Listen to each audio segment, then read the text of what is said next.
your certified rate the same, meaning you're paying the same percentage. The state would require us by law to drop the percentage on your property taxes if we did not do that. And so that's why I was in favor of going through this process, and happy to hear from you this evening and where I stand on that particular issue and the amount that I would feel is appropriate to look at an increase. Commissioner Graves, did you have any comment?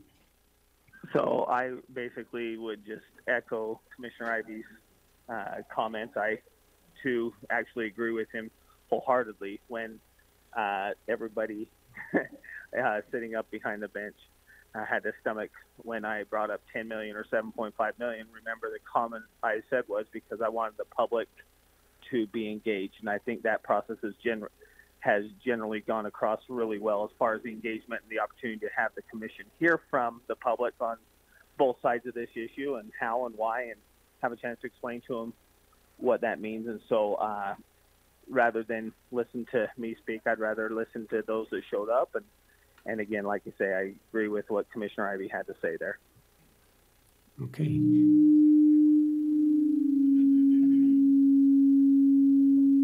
is there any way you can turn that up out here? We got about 50 people out here that can't hear nothing.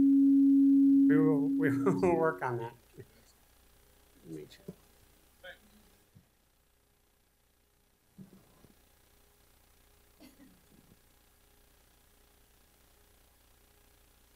We'll hopefully muting some of the mics will help with the interference we're getting, and we'll be able to turn the volume up so everybody can hear. Okay, with no additional comments from us, I will then go ahead and open the public hearings. We will open Commissioner Ivey. Yes. I'm sorry to interject, but if you will remind everybody that steps up there, just because I'm not there, if they would please speak directly into the phone so that I can hear them clearly. Yep. So if you could not hear that, when you come to make your public comments, if you can speak directly into the microphone so Commissioner Graves, who is on the phone, can hear, that'd be great. We will open both public hearings, so you will be able to offer comment on both the certified tax rate and the general budget, both. McVeigh from Salem. This is on the first point, the certified tax rate, which was sent out as a 20% increase. It sounds like that's not really what anybody's supporting here. But you've kind of covered the first point that I wanted to make. 5 brief points. Number one, assessed property values are up. You're going to get substantial extra funds this year. Don't need a tax increase. Number two, the jurisdictional area of the county is shrinking as cities expand. You need to analyze that and take that into account. Have less need for law enforcement services, as those services are required by the county other than the jail, and a number of other things, development services and so forth. Now, you will have some increases because of increased population. For example, county health, county substance abuse, but Medicaid expansion should mitigate that substantially as people are able to get off of the sliding rates and also migrate to private providers. And there are some other things as well. Third point, I have been trying to find some justification in writing for what you want to do for over the last month since I got that postcard. Now, Commissioner Lee has been very responsive on that. He said he'd like something in writing too. Mr. Ivey, you've called me back once, and I appreciate that. You left a message but didn't answer the specific question I asked for your staff. I've called your staff a couple of other times, still nothing. I've looked on the website. Last night I did finally find your webpage, but it's too general to make any sense. Third point, well, just let me say, I would like to see some type of writing analyzing this. Mr. Graves, you ran on a campaign of slashing the county budget. I don't see how you can make a principled vote for this proposal and feel good about yourself. Mr. Ivey, you ran on a campaign saying that you would leave money, you wanted to leave the money in the wallets of the taxpayers. I don't see how you can take more money out of my wallet and feel good about voting for any kind of an increase. So that's what I'm saying. Thank you.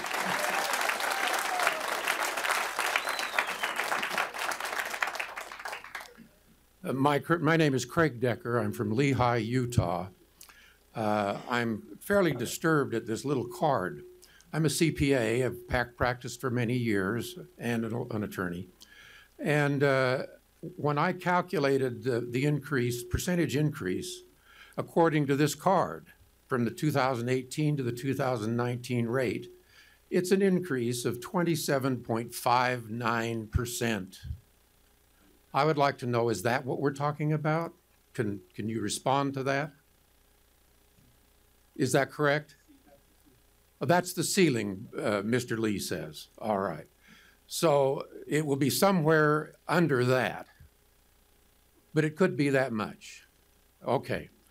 A word, I'm disturbed at the amount of the increase, very disturbed. I've passed a petition outside asking people to sign on and organize to oppose this increase. There needs to be pressure from the people to oppose this increase. 28% is beyond any possible description of reasonableness.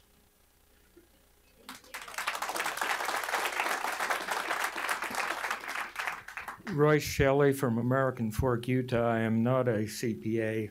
I am an obsessive compulsive math teacher, and I came up with 27.595%. Looking over the budgets as posted on the internet from 2014, the county's total net position increased by $18 million in 2014. The county's net position increased by $21 million in 2015. The county's net position increased by $15 million in 2016. The county's net position did decrease by $10 million in 2017.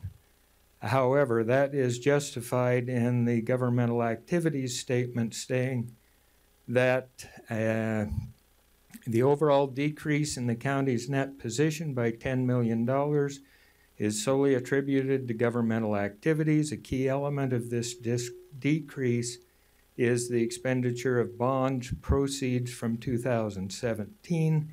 $65 million was bonded at that time, and during the year of 2017, the Bus Rapid Transit requested draws of $27 million. Since there's a $10 million deficit or decrease in assets in 2017, that means without that bond spending, there was a $17 million increase. That bond was from sales taxes. I don't think that should figure into this, and I agree, 27.595% is way out of range for what we need in the county of Utah. Thank you.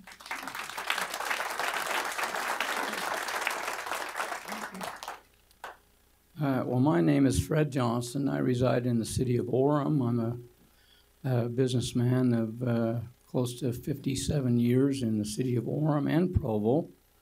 Pay property taxes throughout the county and own businesses thereof.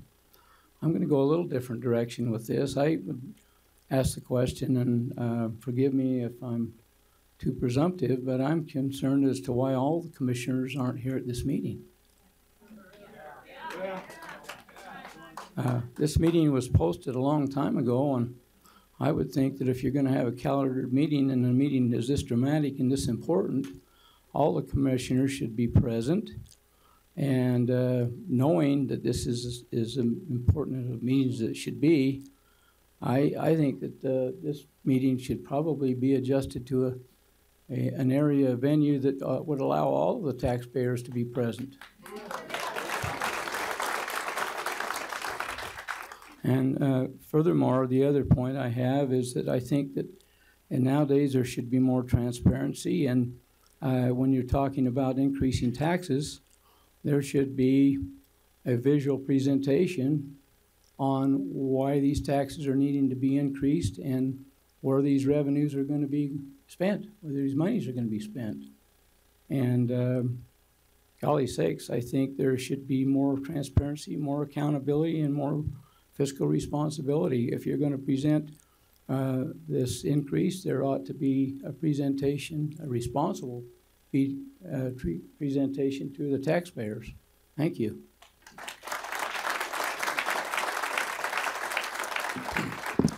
Commissioners, I'm Rusty Cannon. I'm the Vice President of the Utah Taxpayers Association.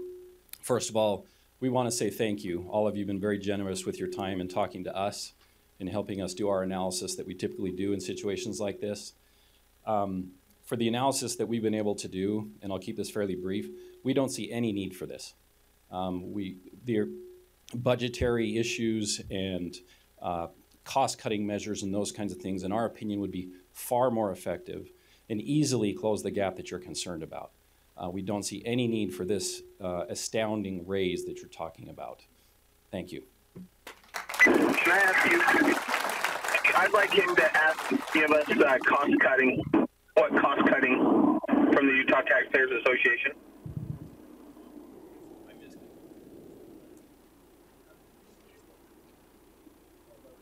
Sorry, I didn't hear the question.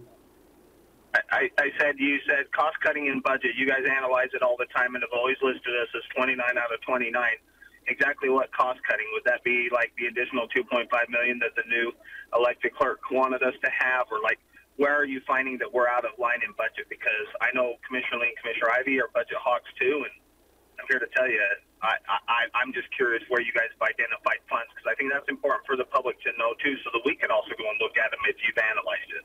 Sure, that's a fair question. From the we haven't been able to analyze the data as deeply as we typically would like to. Our understanding, we've already heard a figure of $7 million as a conservative additional added revenue this year, which is obviously far higher than any of the numbers that we're talking about. But in answer to your question, we simply haven't had the time to go into as deep a detail as we would like. And I don't think this is a forum to discuss light items so that we can give everybody equal amount of time to speak. So.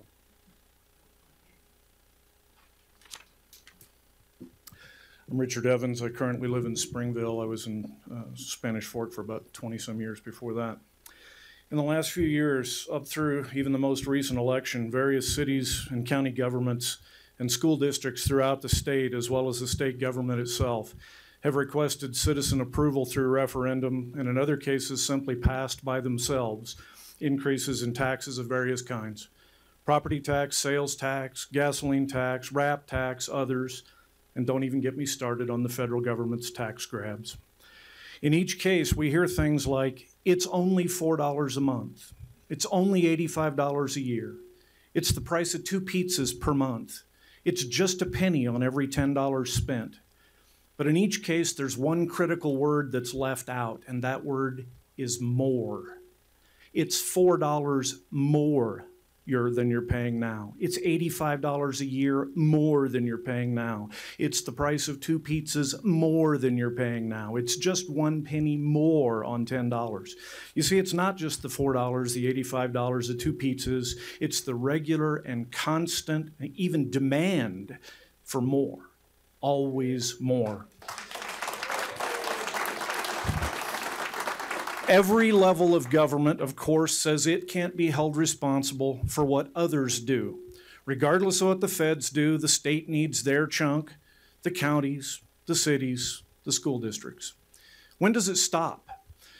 When government takes 30% of our money, 40%, 60% of our money?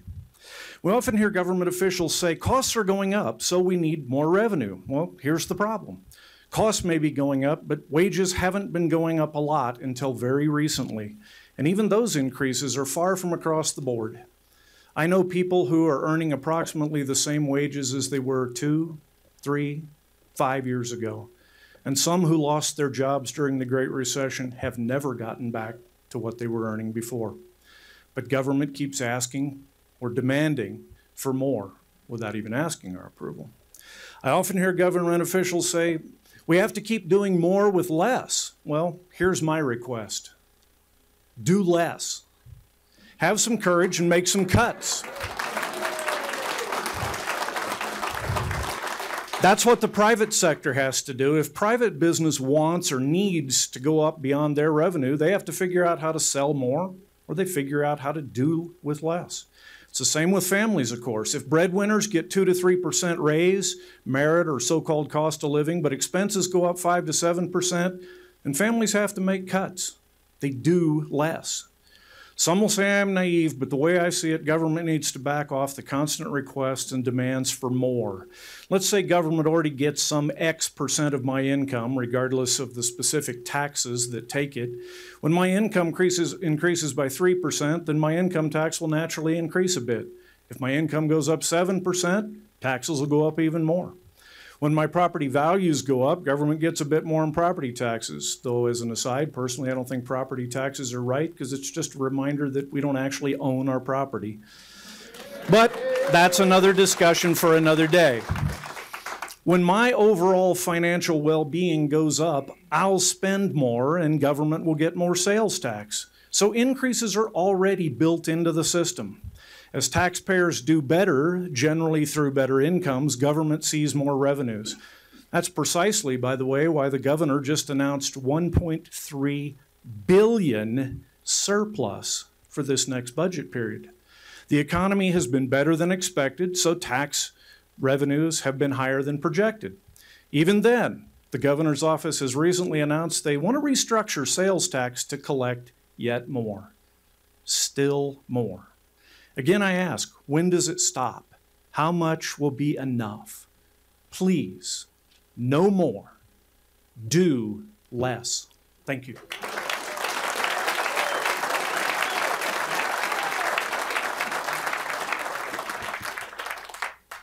Good evening. My name is Michael Miramontes. I live in Woodland Hills.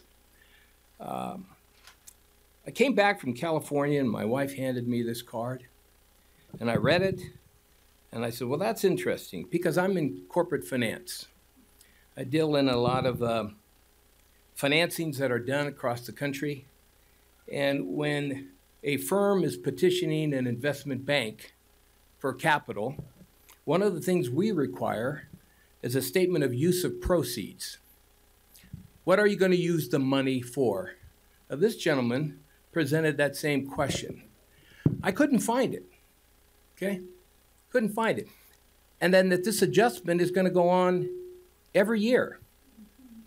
Okay, at least that's how I interpret it, okay? Now, you make an excellent point in presenting what the capital is needed for here in a vocal environment. I've seen nothing in writing what the use of proceeds are going to be. I love the fact that you say that our employees need to have a price increase, i.e. that is their salaries, and that's basically cost of living, correct? Okay, so those who are elderly, who are on fixed incomes, how does that affect them? Okay. Okay. Now, unfortunately for you in some degree, I too have been in politics. I too have sat where you are sitting. Okay. And I do also know that you allow everybody here to come and vent. And that's you walk out of the room and say, okay, they'll forget about it in the next week, the next month. Well, coming from California, they did the same thing to us over and over and over again until there was a property tax revolt. And they created a thing there called Proposition 13. It was done by referendum where the people set the standards for how you can raise the taxes. And there in California, it can only be done by 2/3 majority. Since that passage, you know how many times they've had a property tax increase? 0. And you are building in here a swell of people who are going to take that next position. Now, the state of Utah has a unique position because referendums are passed here, but then, quote unquote, the legislature can really say, well, this is what the people really want. This is what we just found out, not being in favor or con to it. But this is why you have a separation of powers, because if you do that to us, then we have a right to take it for judicial review. We then have a right to go to the courts and tell the courts, you have overstepped your boundaries. You tell us you're going to raise taxes, but you don't tell us where the money's going to go. So in the meantime, you can look at us and say, we're going to vent here, and we're going to go away and say, all right, we had our say. We dumped our tea over the ships in the water, and we had that Boston Tea Party, and that's it. We've had our say. I think you're crossing now a barrier that you're not going to be able to go back over. if you continue at this rate. Thank you.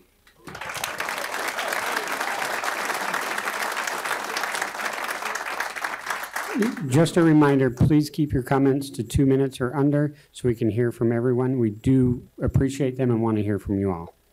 Yes, I'm Paul Hamrick from Springville. The guy coming from Springville that saved Springville, I'll echo him, everything he said, 100%. I'm on his side. When I got that letter too, it is disturbing that I'm looking at people, high income, middle class, poor people. And it seems like to me, when most people live on a budget plan, we have almost so much to spend. And we were asked to pay more, and we don't have the money to pay to the county what they want because we're on a fixed income. We only make so much money, and when we're asked to pay more, we have to go without food, go without maybe a broke down vehicle because we can't afford to fix because the wages are too low and cost of living is too high. So somewhere in between, something's got to be made up with the difference of having a different outlook of what people need and not keep raising taxes. Where I heard one person say in taxes about 4 months ago is that they said, you keep raising taxes, you're going to tax people out of the home, lose their property, then you're going to need, are you going to help us with shelter, food lines, food stamps, because we are taxed out of our property. We can't live there because we can't pay what you guys want. And there's got to be a cap on something. Enough is enough.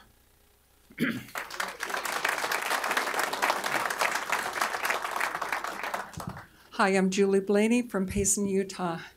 I really oppose this tax increase. Just before I left to come down here tonight, I got a call from my brother, and he asked me to inform you, and I know that there are a lot of people here that are retired and living on Social Security. He said that 12 years ago, his Social Security check was only $20 less than it is now. Over 12 years, he's had a $20 increase. People living on fixed income cannot afford this increase. Also, I've worked for a lot of very successful capitalists in my lifetime, and I've never in my life had a health care plan that I didn't contribute to. Now, I know this is probably just a small thing, but these signs over here that I see, wiser spending, I know that county employees have 100% of their health care paid for by us, and I've always had to contribute 50% for my health care. On the ballot this last election, we had so many increases come through, and I found this incomprehensible that the county would be thinking to impose more burden to us, the people. I just want to remind you, a favorite hero of mine was Margaret Thatcher, and she had a quote that was about socialism. And socialism always fails because eventually you run out of other people's money, and that's what you're looking at here.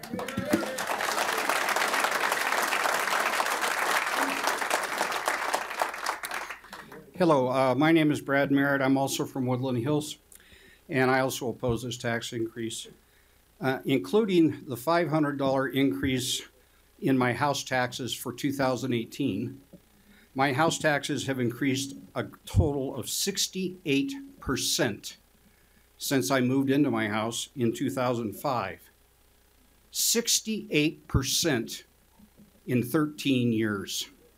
And now you want to increase the part of the Utah County's taxes by an additional 28%. I also lived in California when Prop 13 was passed. In contrast, after Prop 13 was passed in California, I lived in the same house for 20 years. My taxes, house taxes went up in 20 years, $200. It's time for you to start tightening your fiscal belt. When Proposition 13 was proposed, everybody from the governor on down, the mayors, commissioners, everybody predicted financial Armageddon when if it passed. Well, it passed with resounding success, and guess what? The state didn't collapse. I was a Los Angeles police officer for 36 years. After Prop 13 passed, I still got a COLA increase every year. So why can't you do the same? This is ridiculous to keep raising our taxes. Like the previous gentleman stated, when's it gonna stop? You're taxing people out of their houses, especially retirees on fixed incomes. Where do you think we're getting the money? We can't pull it out of our ears. We're on fixed incomes. You guys need to live on a budget. Thank you.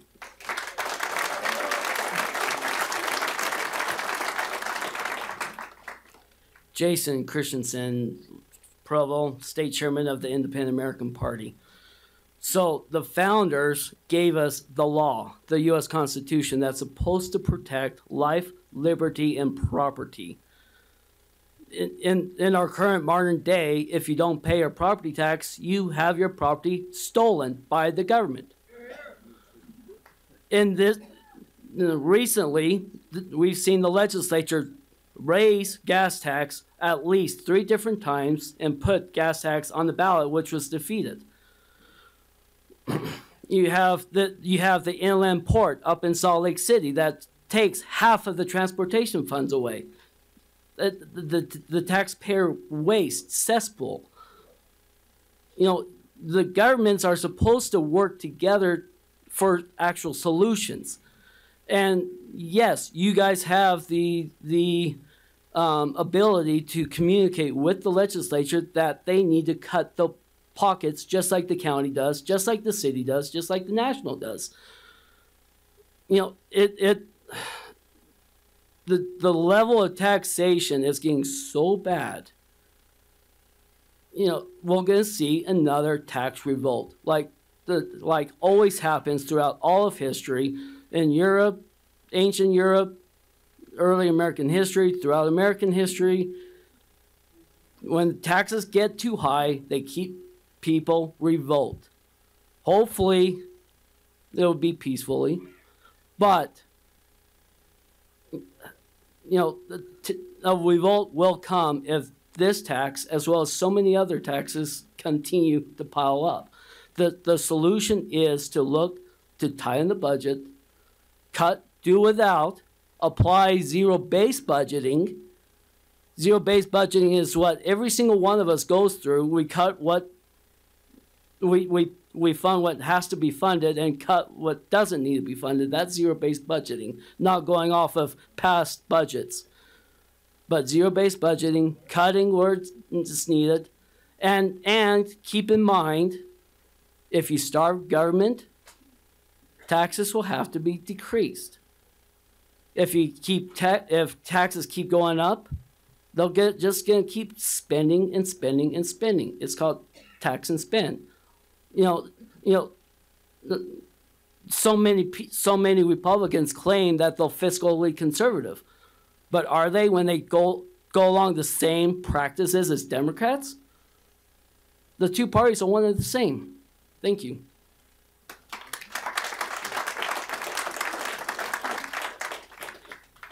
Sorry, I can't stand because I have spinal cord injuries. I don't look like a fixed income person, but I am. I have been for 14 years because I have spinal cord injuries that are going to paralyze me, and slowly but surely they will. But my disability check went from $780 to $800. And I own a home in Orem City, and my water costs were tripled this summer. So were all my neighbors on fixed incomes, and we had no say in it. So I did my homework, and I'm gonna do the same thing for you guys. I called the DNR, I called the water conservation people, I called everybody that has anything to do with water in this state, and we are in a crisis in the West when it comes to water. But when the state legislature decided to pass that tier level system, they didn't bother to worry about fixed income people. Yet at city council in Orem, little old ladies went in there and said, you're gonna literally price us out of our homes if you do this. This isn't conserving water solutions. This is just putting more burden on the taxpayers. And if you guys do the same thing in the county, you will push everyone out. Hans Anderson, who wanted to say no constantly in city council to raising all the cost, to having fancy buildings that Orem City's building. Same thing here in Provo. You gotta have the best recreation center. It's like a competition between the two cities. I don't know what's going on in Utah County. Salt Lake City's having the same problem downtown. Housing costs are making more people homeless. Costs are going through the roof, but most of the people that are here and outside these doors are older people on fixed incomes. Okay? That's what I see here. They're the only ones, not the young people who wanted the big, fancy, expensive, multi-housing, high density. We don't want to double the population in Utah like you politicians do. We want to hold on to our homes. I've been here 40 years since I came to Brigham Young University, and I own the same home with my parents who have passed away for 40 years. I can't afford to live in it anymore. I have to leave.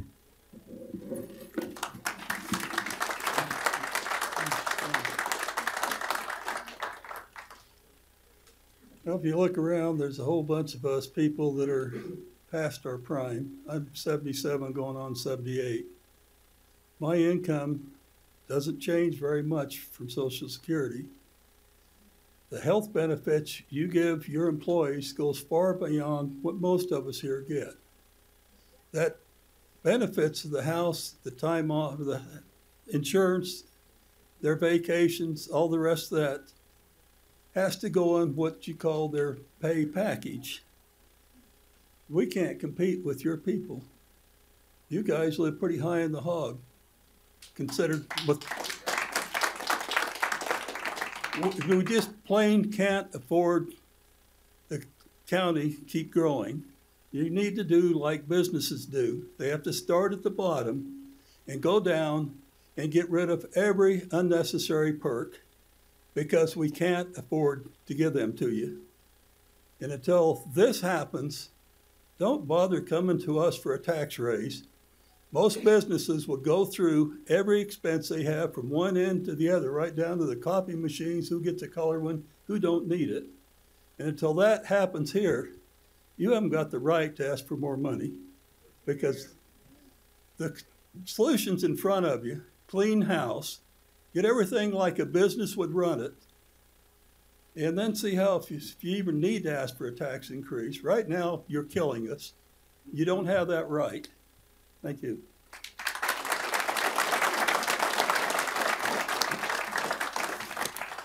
My name is Tim Joyce, a longtime resident of Spanish Fork. And aside from the egregious 27.6% increase for all I've heard so far is just for salaries. And I find that kind of insulting. But the thing I want to point out to you is this. I've heard it touched in here, but not completely. The problem we're seeing, local, county, and state government, and yes, the federal government, is government by the government, for the government, over the people. That's the problem. The government is no longer responsible to the people. You come up with these things because they sound good to you, because that's all the justification we get, is that we need to have it. We don't get any real reasons, then you levy increased taxes on us. We do not get those increases that you do.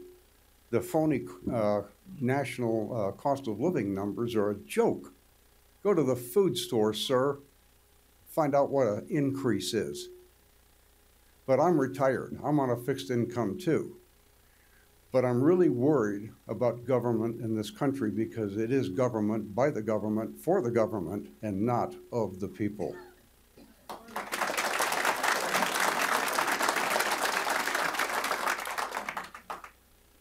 Michael Anderson, Provo. I'm sure the county has some good plans for the tax increase, some product, some service. I don't know what it is, but I'm sure the county expects it to be good and useful.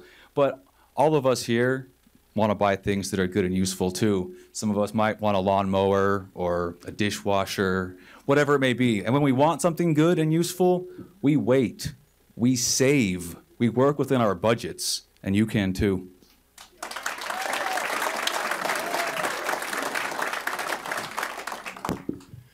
My name is Bruce Smith. I moved here from Kentucky 2 years ago to Utah County.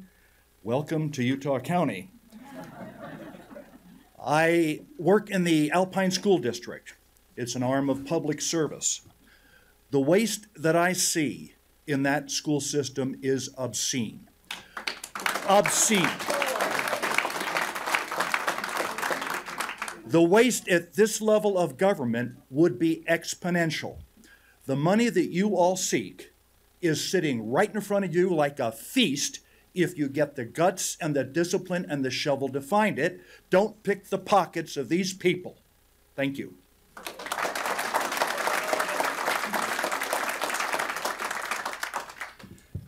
Kerry Smith, I'm Alpine.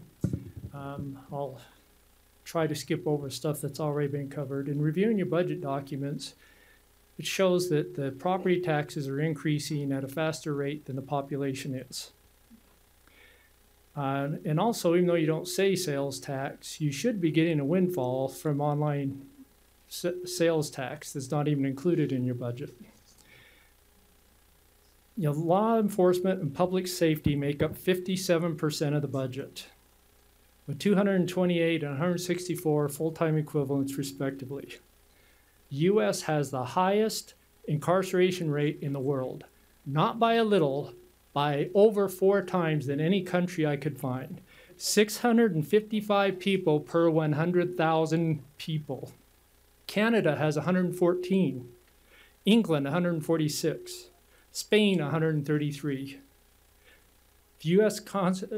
that incarceration rate is way too high, and this affects all of us because everybody looks at your history so you can't get a job. And these are frivolous incarcerations many times. Public safety should protect me, my family, my property. Quit clogging the courts and the prisons with rolling stops, people who fall asleep, teenagers who unwisely assist in their friend's suicide. None of those people are a threat to me, my family, or my property. Does no good for us to pay to incarcerate them. If you were to reduce 57% of your budget to the same standard as the rest of the world, that would free up substantial amounts of your budget. Law enforcement went out there, your average officer makes just under $100,000 without overtime. You add another $60,000 for benefits. They get to retire after 20 years, at which time they start double dipping because they retire and go back to work. That is more than, I'll dare say, 90% of the people you're asking to pay for that make. It's already been talked about that you pay 100% of the premiums. I pay over $400 a month for my premiums.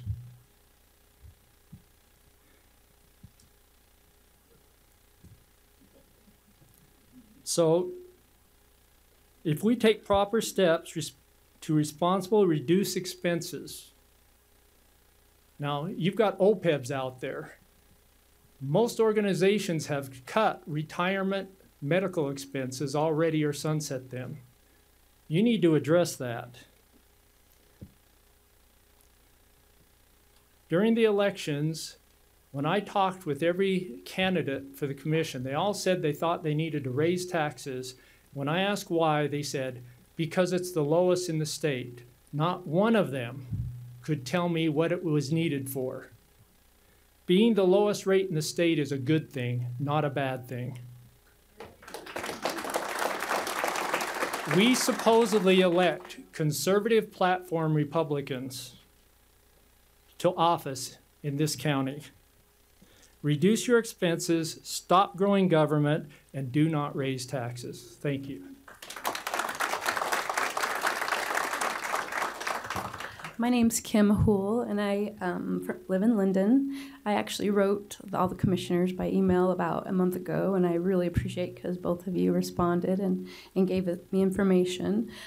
Still, I don't get a lot of what the proposals are meant for as far as if there is a tax increase. I just can't fathom the differences between now versus a couple years ago because there's been so much exponential growth and increase in taxes. I'll give you one example. My parents, I was doing their finances while they were out of the country in 2016, and their property tax on one of their places that they were using for income went from $2,783 in 2015 to a total of $4,179. The reason was because they had a cell phone tower on it, and they were given no warning. They were out of the country, relying on their income, and they it ended up being, from a county perspective, a 62% increase just from the county for that 1 year, and it hasn't gone back down yet.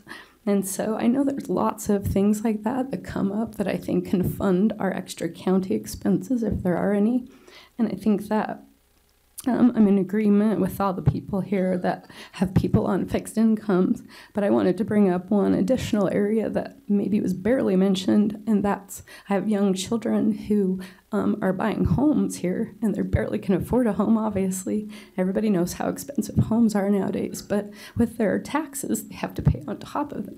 It makes it really difficult for people to have a stay-at-home parent to take care of children, which really affects our future.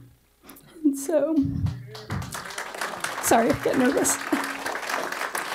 So I just ask that you'd taken into account all the people here and maybe try to be more creative in the way that we budget and make that be something that can give us more relief rather than more burdens for our families. Thank you.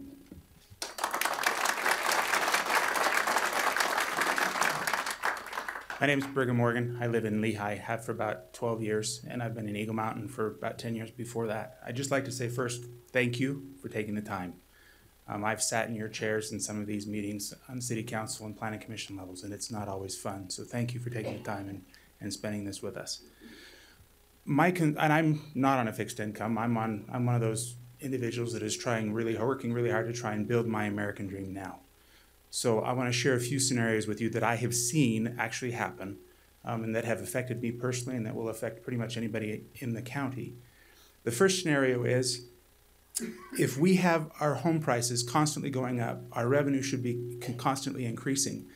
Our expenditures, unless we have large capital gains or capital projects or other things, should be fairly equal with the growth in the county. So it should match the income or the increase that comes in the property taxes because our property values go up.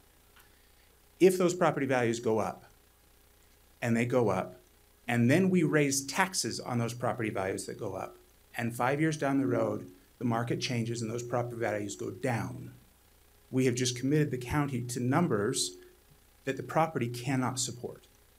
And now we've created budgets and expectations and service levels that in a downturn cannot be supported.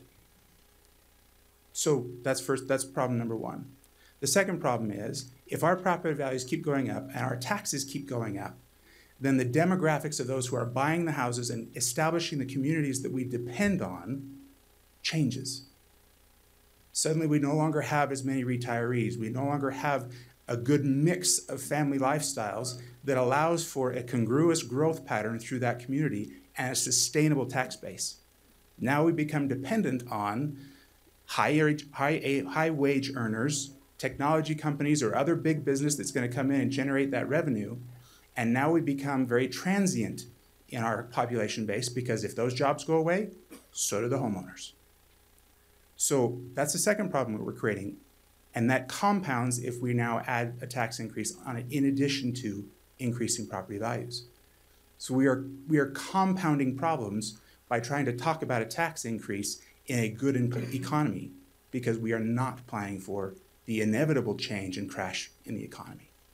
So I would encourage you, please, do not move forward with this tax increase until you know for certain where every penny has to go and that every penny is absolutely needed for when that economy changes, so that everybody who's in this room can continue to grow and support and supply the needs of this community with their children and their grandchildren for generations to come to have a well-balanced, long-term sustainable community instead of creating the problems that we've seen in Silicon Valley and some of the other places where they have created these transient communities. Thank you.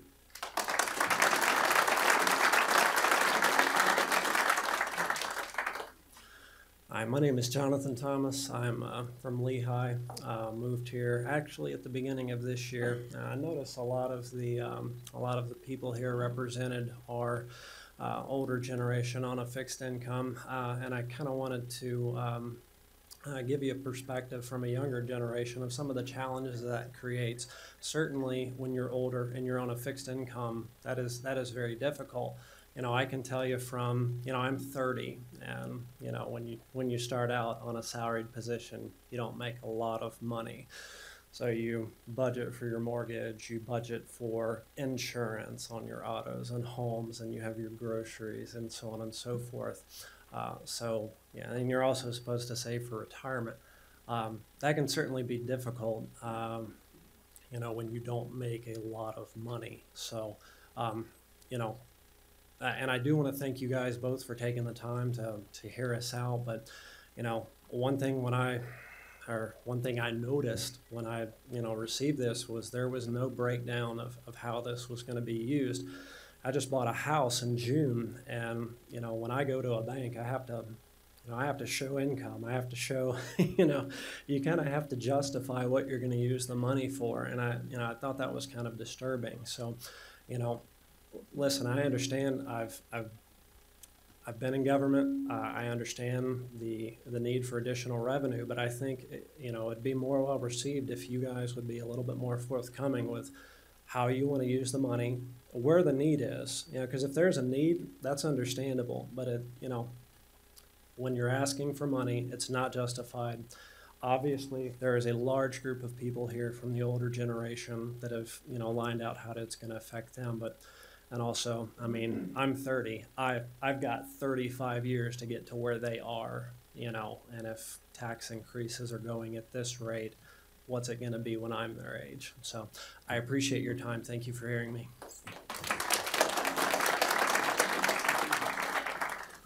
Wade Weininger from Springville. I just want to make 3 brief points. First of all, you have a certain size of pie that you get to take from. You're asking to increase the percentage of that piece of pie that you want. That pie increases, don't increase the percentage on that pie. The county assessor has been relatively aggressive at going out and increasing property values. I know that because I've appealed my property tax every year for the last 4 years. They want more and more and more of that pie now.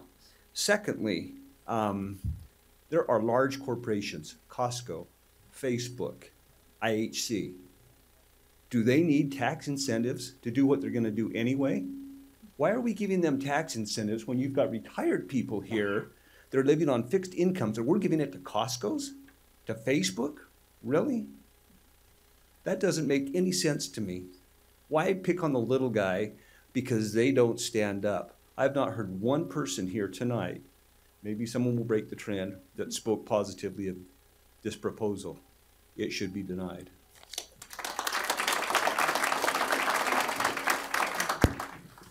Good evening. My name is Cecilia Plummer, and I might be a little bit different than most of you guys here. I moved to Utah from Peru, South America, about 30 years ago.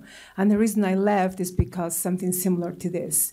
There's chaos there, and, you know, unfortunately has gotten a little bit better, but I go back every year, and I'm reminded every year why I chose to come to the United States. I've been here in Utah for about 20 years. I am a mover and a shaker. In my neighborhood, when I got this little postcard, I was I think the only one in my neighborhood that took the time to call, and I talked to Commissioner Bill's assistant. I think his name it's been a couple of weeks, Bruce or Brian. He was very kind, but it took me 3 days to get through the phone.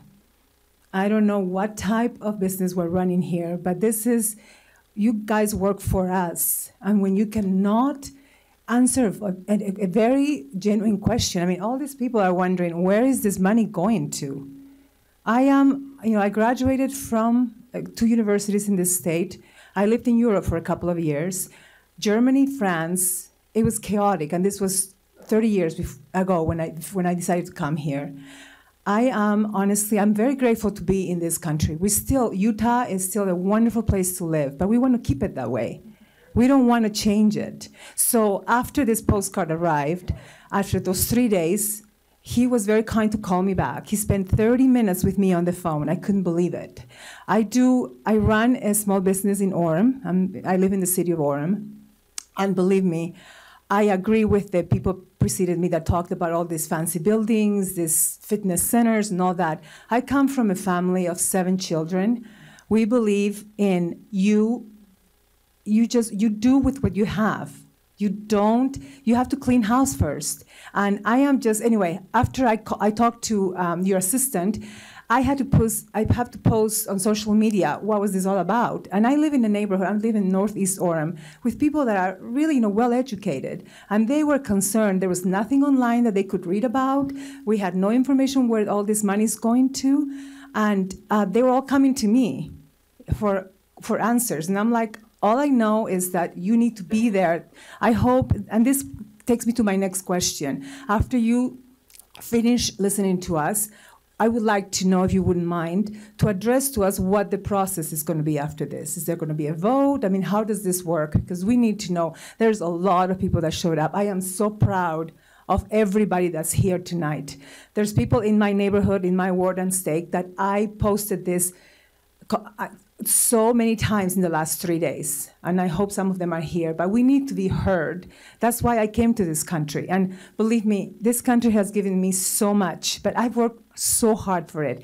Every single dollar that I earned, I work incessantly 24 hours. I run a little group home for 3 disabled individuals, and they're my life. They're my other 3 children in the city of Orem. And I'm very thankful for the city for how they've worked with me. But believe me, every penny that I earn, I work hard for it. And these people, I'm not retired yet, but I will be in about 10 years. And I don't know what's going to happen. All I know is that this country has been so wonderful to me, and the people in Utah County, that's why I decided to move here, is because we're still better. I used to live in South Jordan, Salt Lake County. I moved here about 17 years ago. I used to be a real estate agent. I just retired about 3 years ago. I know about property taxes. I know where they go. I know how they've increased. When I moved here, the same house that and a very similar house that I bought in South Jordan, I bought in Orem, the difference in property taxes 17 years ago was $350 a year. That was the difference. And I know there's still a difference in price. We're still a little cheaper. But why do we want to make it more expensive, especially when we don't know where things are going? So if you wouldn't mind addressing to us at the end, what's going to happen after this? Because I think we deserve to know. Thank you.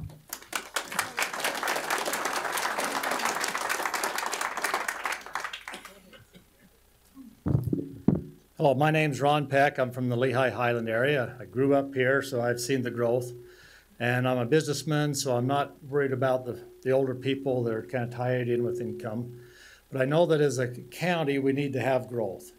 I'm not disagreeing with you there. But I think from property tax, what I see is every business, every subdivision, every home that's built, your property tax goes up because you're getting income from a lot more people. If you have a farm, they're playing greenbelt, you're getting no property tax hardly. But once it's sold and developed, that increases your income, and I think that's plenty to leave what's there the same price.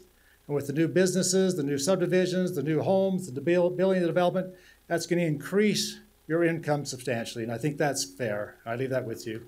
Thank you.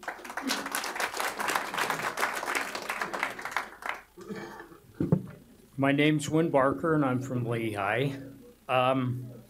I know that personally, my property taxes have increased 21% this last year in the valuation. The valuation has gone up more than that prior to this, regular. So you should be flush with money.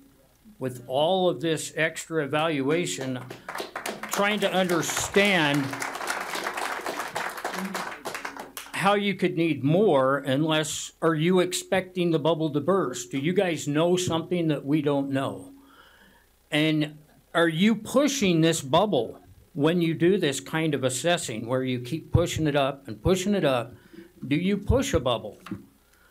I know that I sent a copy of Prop 13 from California to every one of you. And I hope that you had an opportunity to look at it. I think it's time that we lock in something that gives us some protection, even from the state. I'm hoping for elected leaders to protect us from even the auditor. If you have a disagreement with the auditor, good luck. They think they're next to God in their ability to assess a value. And you're gonna have a really hard time disputing that because you have to spend a lot of money to hire an attorney or get an evaluation. They will not listen to a homeowner.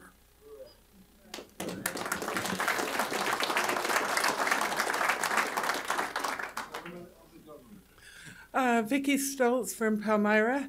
I want to thank you for coming. Obviously, the others couldn't take the heat, so I commend you for coming.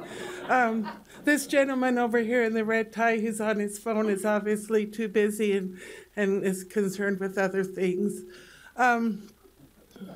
If you were here for property tax, will you please clap?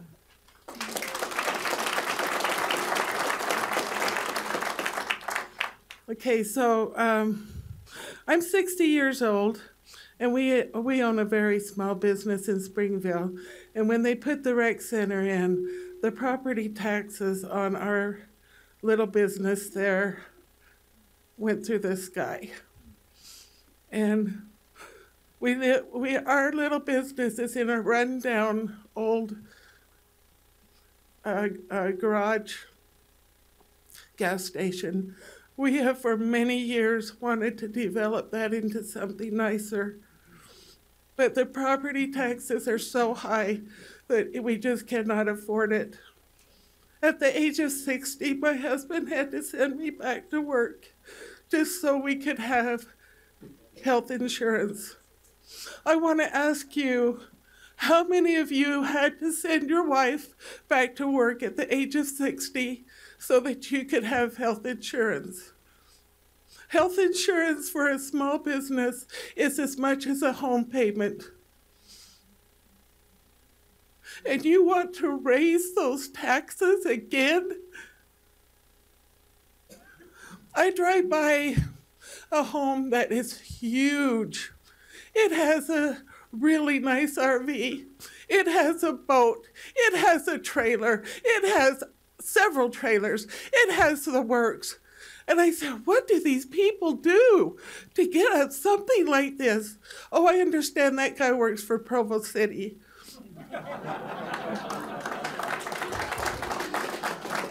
A dear friend of mine that I grew up with was over the water department. He has since passed. He lived in a gorgeous home with a high lifestyle. I know he did not get that from his parents through any inheritance.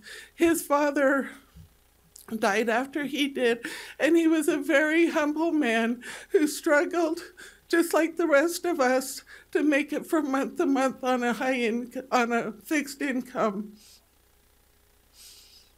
I know that money had to come from his position here in Provo.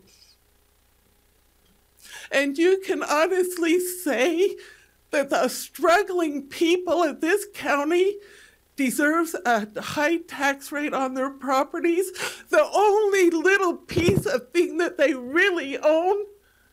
Do you think a lot of these people in this room have huge homes with boats and trailers and such?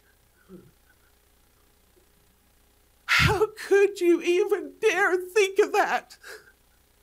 When we struggle and we work hard, we work very, very hard. I raised my kids alone while my husband was out building our small business.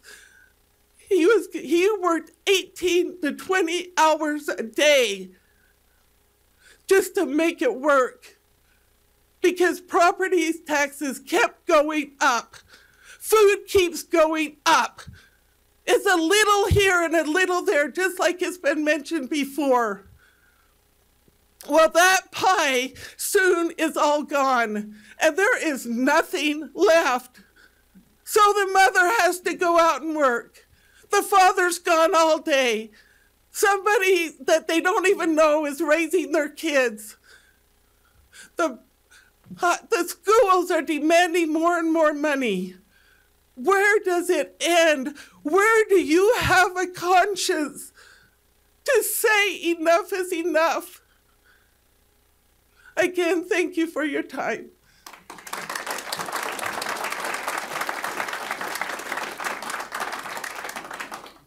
Brent Bowles from Springville. I am self-employed, have a small little business, And you mentioned that this is to help the employees for raises and benefits. I've been in business for 10 years. I haven't been able to take a raise for 10 years. And I can't pass my costs on to other people because then I get priced out of the market. My insurance went from $600 back in 2008 to now I'm paying over $1,300 a month for I and my wife for a $10,000 deductible. Yet the government worker gets 100% of their, or they pay $25 or $50 out of their pocket. It isn't right. I requested a GRAMA request and a FOIA request from the Utah State Retirement group and asked, I want to know how many individuals are making on retirement between $3,000 to $10,000, from $10,000 to $20,000. You know what they come back and over, because I know people that have been department heads that are making Utah State retirement pensions of over $100,000 a year for doing nothing. And then they get back into the workforce, into the same place that they left as consultants or whatever, and get more money put into a 401k because they can't put it into a retirement system. You know what the retirement people told me? We won't release that information. Why? You're a state funded. No, we're not. Even though it says Utah State Retirement, no. It's under a private entity that they can hide those figures from the people. So we have no idea how many people are on pension programs in the state of Utah and what they're making. And I know many people that are either department heads or high in the government that are making huge money off the pension programs. It's got to stop. And you said you wanted to increase their salary and their benefit package. My taxes for my business has gone up about 5% every year. I don't pass those on to others. In fact, I get less reimbursement. And eventually, with these tax increases, eventually, as people said, it's going to end. And it's not going to end well. We already see what France is doing. They put a tax in there, and the people are said, we've had enough. And that's where the people are. They're getting rioted. What bothers me the most here is you're looking at a bunch of people that are retired. I'm in my 50s. The sad part of it is we don't have our children here that are in their 20s and 30s and 40s because they're into this idea that everything's free. It isn't free. We have to stop it. Thank you.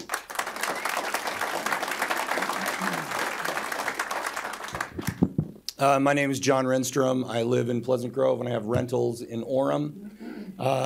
Whoever brought up the Orem city community or the Orem utility raise, that hit me. My water bill went from like $200 a month to $500. And I'm a landlord. So I've got these 16 little ladies. Guess what? I had to pass that right through to them. And this tax, if I added up all my little cards here, I'm looking at close to $1,000 a year. Okay. Guess what that's going to do? It's going to get passed right through to them. Now, I just want to take a minute and thank everyone that came tonight who had prepared statements. Those were great. I appreciate everyone that is spending a lot of time.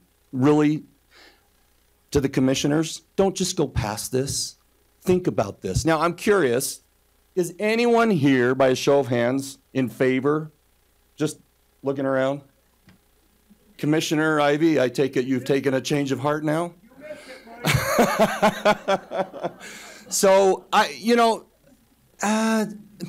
my relative, my wife's from California. They moved to Utah. I married out of state, smart boy, right? Her family has finally started moving here. And you know why? They can't take it anymore. Now, everybody has great ideas. Cities have lots of great ideas. And I appreciated the comment earlier, enough is enough.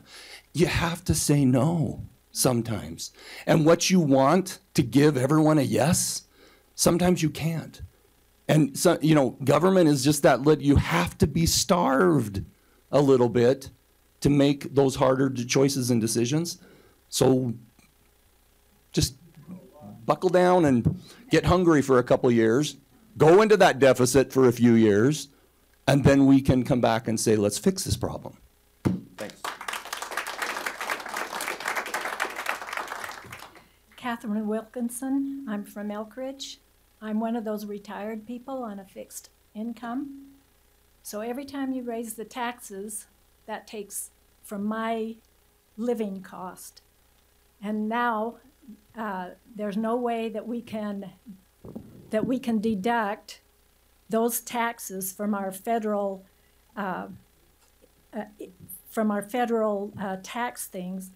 I counted on that so that I could get a little bit of money back, and now we can't even do that. So no tax.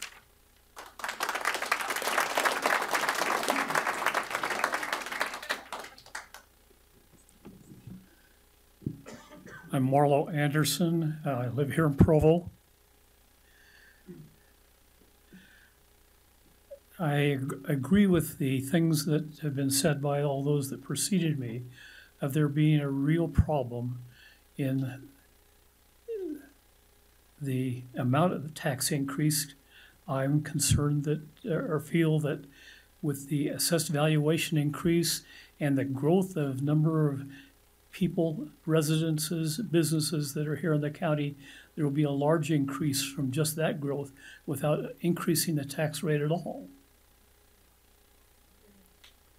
I also am really concerned that the commissioners and the county government are not really being considerate of the taxpayers. You haven't provided a place for an adequate place for the group that wanted to be here tonight.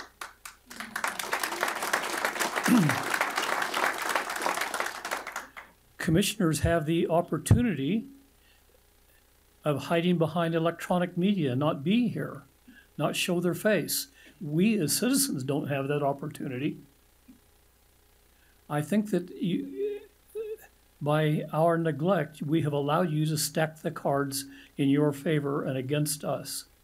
And I'm really concerned that this tax increase, no matter how you look at it, is not a good thing to do, and there's no justification for it. I haven't seen any justification of all of where the increases are in the cost of running the government to justify this increase. And so I feel that this should be denied. And as the gentleman that preceded me asked for a show of those that were in favor of this tax increase, I didn't see the commissioners raise their hands. So if you're not in favor of it, why should we be? Thank you.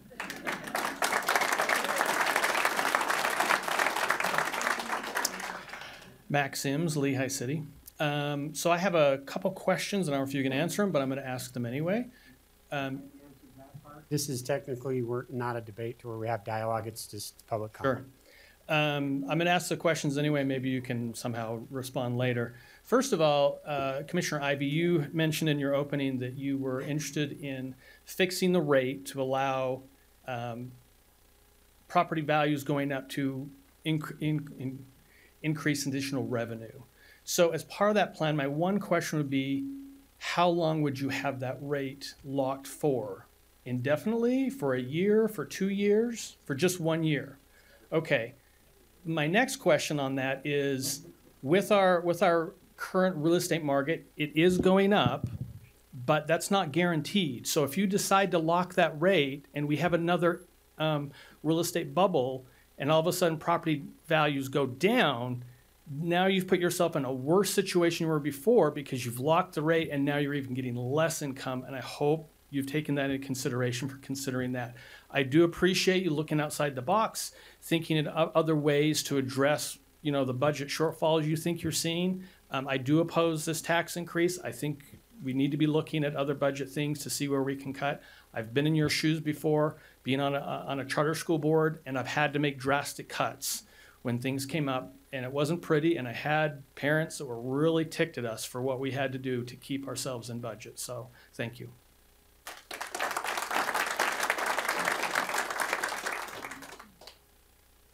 My name is Ralph Pinkham. I live in Orem.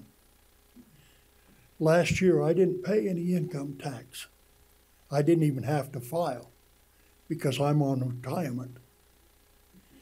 Luckily, I spent my 20 years in the service, so I get free medical care.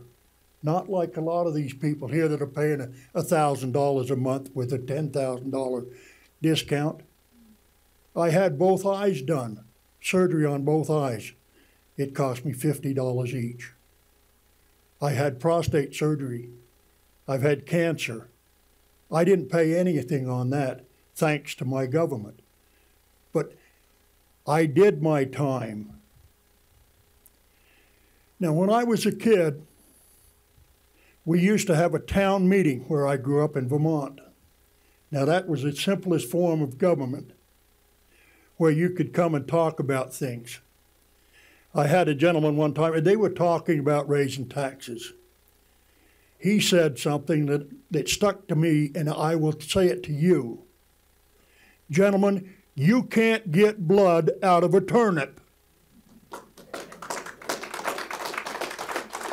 If you keep raising taxes, it's going to come to the point where I'm going to sell my house and I'm going to run as fast as I can to get the hell away from here. Because you are becoming just like Illinois. I drove truck for a number of years, and the roads in Illinois are the worst I've ever driven on. You can't get blood out of a turnip. So don't try and tax us poor old people that are on retirement, because we're not going to pay it. I'm related to Samuel Adams. I don't know if you know who he is, but he was one of those people that threw that tea over the side of the ship. You keep messing and we'll find out how quick we can get upset. Whatever you do, don't piss off an old man, because we get ugly.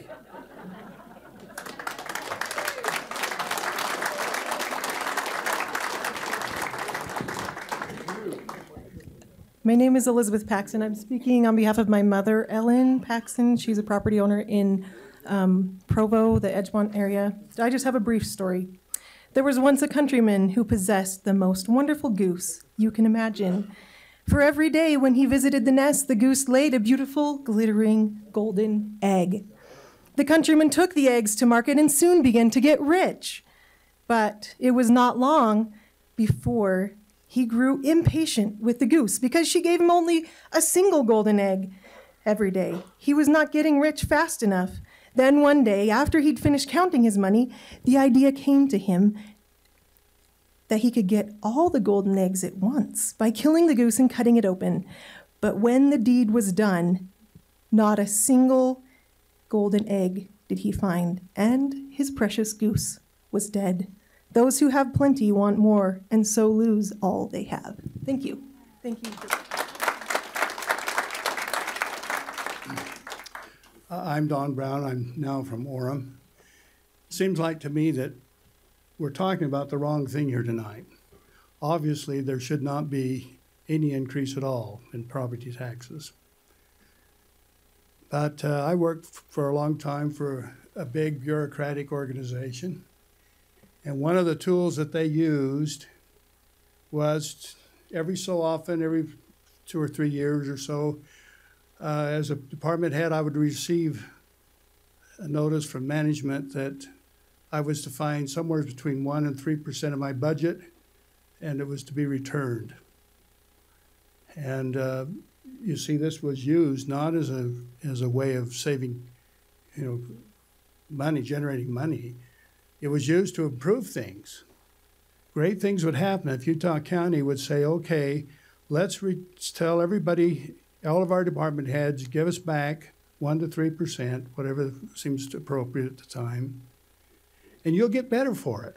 Your organizations will run better. People will be imaginative, creative. They'll figure out ways to do things better, and it'll save you money. So forget about the tax increases, and you really need to concentrate on reducing. How can we do things better with less? And believe me, it's a positive management technique, and you really ought to consider it.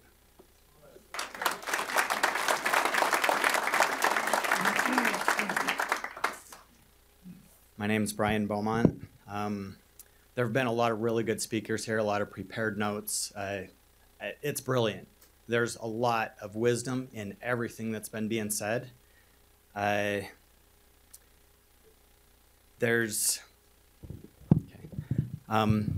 seen the politics game before.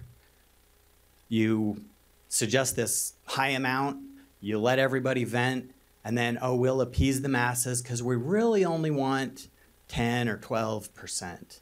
And they'll be happy because we'll only take half of what we let them gripe about. And everybody's better off, and you get what you want, and you let us think we got what we want because it wasn't the full amount. Let's not play that game. Let's end the politics.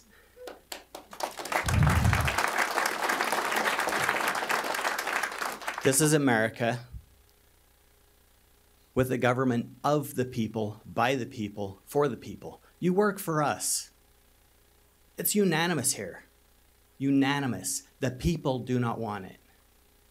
If you don't like that and you're not working for us, look for another job. We'll get someone who works for us and does what we want.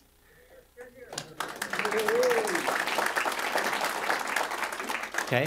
There have been quite a few good comments. People that are businessmen. I'm self-employed. I've had a number of businesses. Businesses are the opposite of government. Government overspends. They nickel and dime the people. They ask for, oh, we need more taxes. We need more tax. We're over budget. We need more. You've heard from dozens of other businessmen.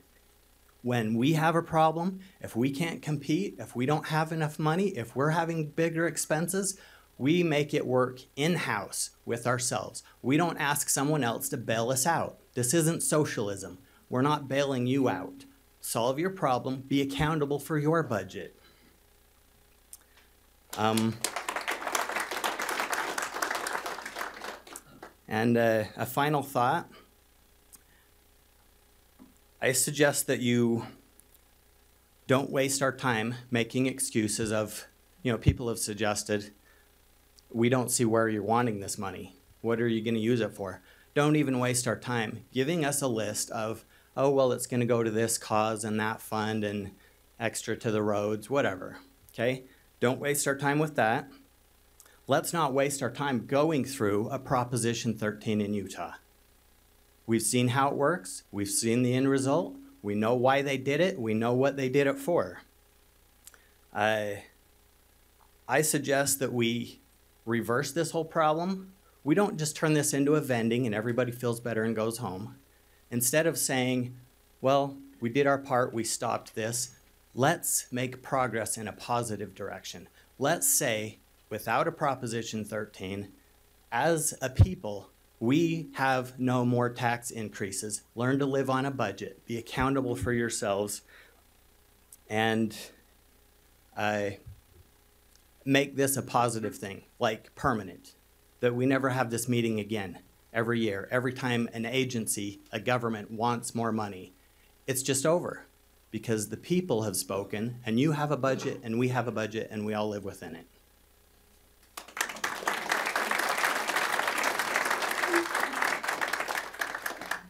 My name is Bill Dunaway, and I will take less than 60 seconds.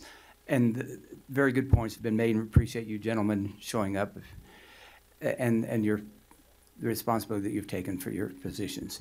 The only point that I want to make is this room is jam-packed. There are people out in the hallway. If you were to somehow be able to take this on the road, and you couldn't, but you could have, I live in Woodland Hills and have for 26 years. In Woodland Hills, this meeting, more than 3 times as many people would show up as there is here. So the faces of us that have come here and spoke for you, we are a microscopic amount of the people who have these same feelings in the county. And so I think that's the point I would like to make, is that there's a good turnout here, but this is not the people who truly, only the people who agree with this. Thank you.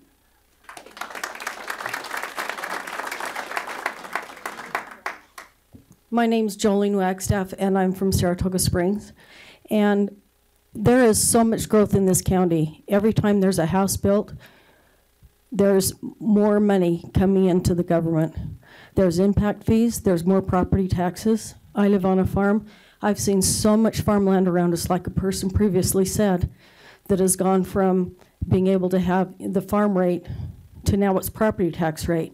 And with all the people coming in, there's naturally built in more money being paid for gas tax, more money being paid for groceries and for sales tax. And I don't see the need to increase a percentage of property tax. Mine have gone up 25% in the last few years. And I don't see any need to increase the percentage because it's naturally built in that you guys are going to get more money from taxes with the additional people coming into the county.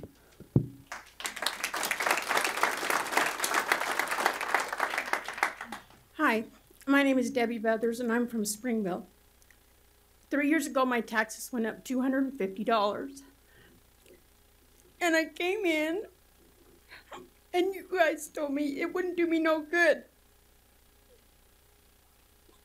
Last year they went up $150. And so I paid them because it wouldn't do me no good. And this year you sent me a card. And now it's gonna go up again. My husband has MS. He's a quadriplegic. And I work full time.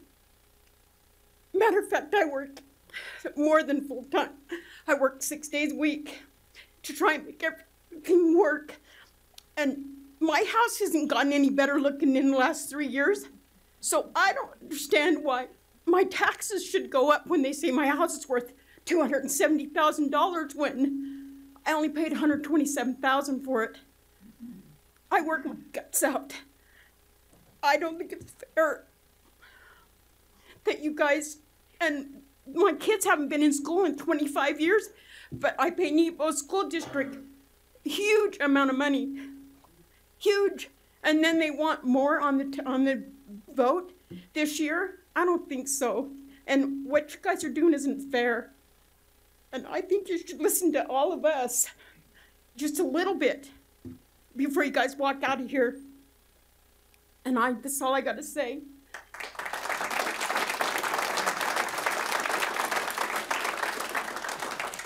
Yes, I'm Neil Evans from Highland, and there's been several individuals that have asked what's going next. Well, look at your agenda. The agenda is, number one, approve and adopt the resolution authorizing the collection of these. Why isn't that talking about, sounds to me like that the decision is already made. Why aren't we discussing the authorization, not adopting and approving? You know, I am so totally disgusted with the assessor's office. He's the other half of this problem. You know, what we have here is that I appealed my tax rate, or my evaluation in 2014, thinking that it was a mistake. It would be cleared the next year. In 2015, it was worse. In 2016, it was more. In 2017, it went up. And now in 2018, I've got the same thing again. You guys have got to get in on the appeals process in the assessor's office, not only to you commissioners who set the mill levy. We have got to get the whole problem together. But let's don't now move on the agenda to adopt and approve what we have all just talked about disapproving. You know, in the assessor's office, they told me the reason that they had less appeals apparently this year is because, well, it wasn't a reason, but they were taking that as meaning that the people approved of what they were doing. I am telling you it's because the assessor and the commissioners intimidate the people from coming to these meetings is the reason you're not seeing more people here than what you've got here tonight. And the assessor is one individual that I hope that you people aren't assessing what you're seeing tonight in what the assessor thinks he's seeing in the number of appeals. So let's get the both problems here together, and let's not look at the next agenda, because that's where you're headed. Amen.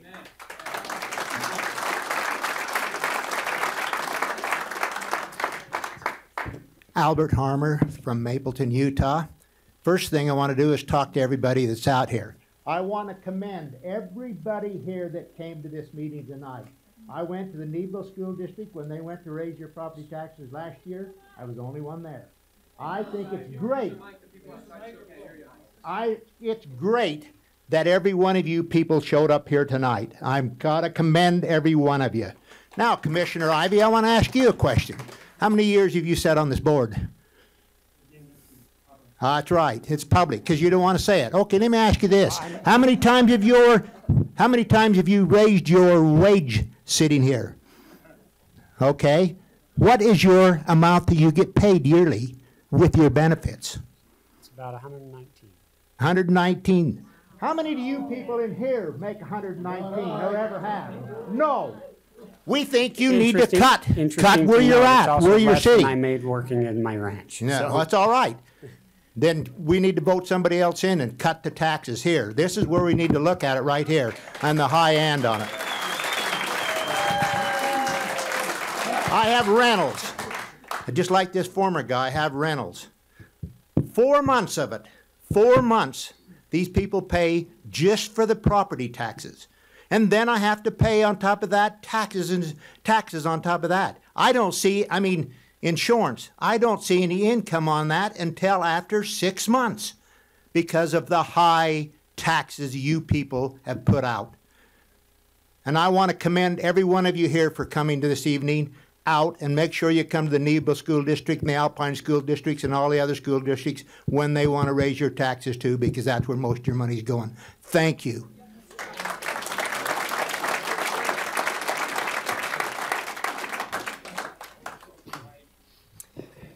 I'm Clyde Rasmussen, and I do live in Saratoga. I moved there 41 years ago, hoping I had some wide open freedom. But things have changed throughout the whole county. My wife and I worked hard from the time we were married in 1953 to try to buy a small piece of ground and have a home and raise our children. Right now I'm under the Farm Belt with a small piece of ground. But guess what? In 2007, I sold a piece of that ground. I got $205,000 out of it. Guess what I had to pay in capital gain? $39,980 and some odd cents. And now you want more taxes?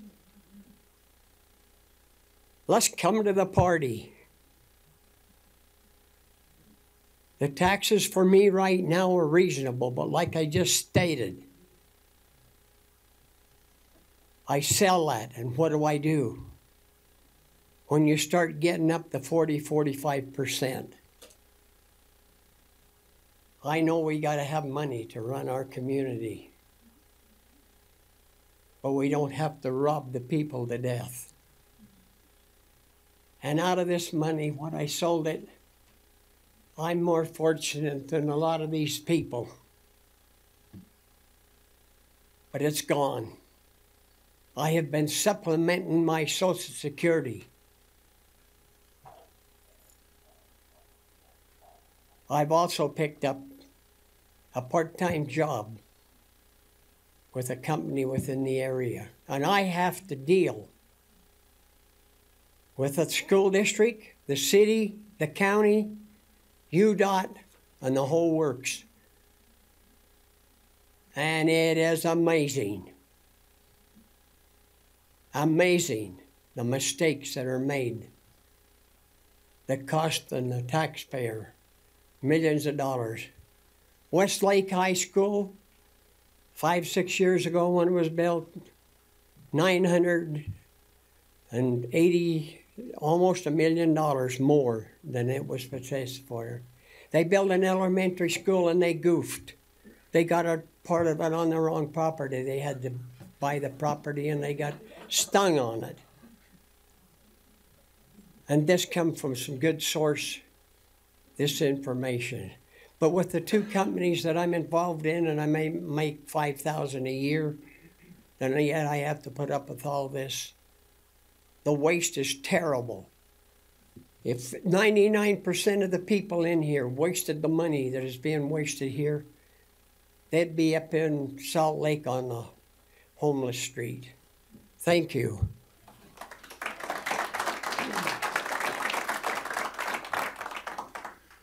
My name is Alan Christensen, and I'm from American Fork. Part of what you're confronting is the fact that governmental employees, if you look across the country, are better paid than the average citizen. And you're going to have to make some tough decisions. Maybe they're not going to get the raises, which will not make you popular bosses, that they think they should have. None of us really are in a situation where we can be dependent on the fact that this economy is as stable as people are claiming that it is. The stock market dropped almost 800 points today. It's going like a yo-yo. Nobody knows what's going to happen. They proposed a new subdivision over in our area in American Fork.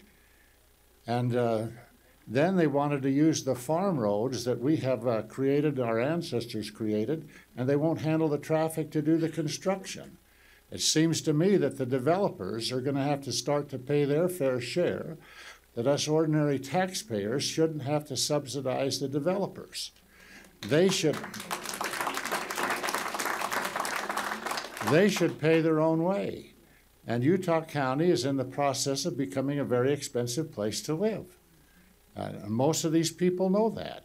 And most of us are trying to be very careful because we know that we are not going to get a raise.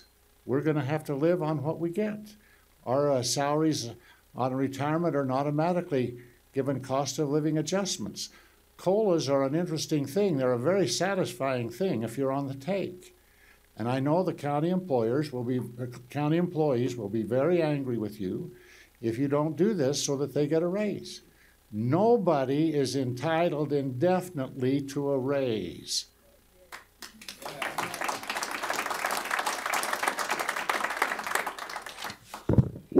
Hello, I'm James Allen, live in Springville. I appreciate the feeling of freedom that's here tonight. There's not a lot of young people here. I'm 30, I don't know. I'm probably on the younger end of that in what's in the room tonight.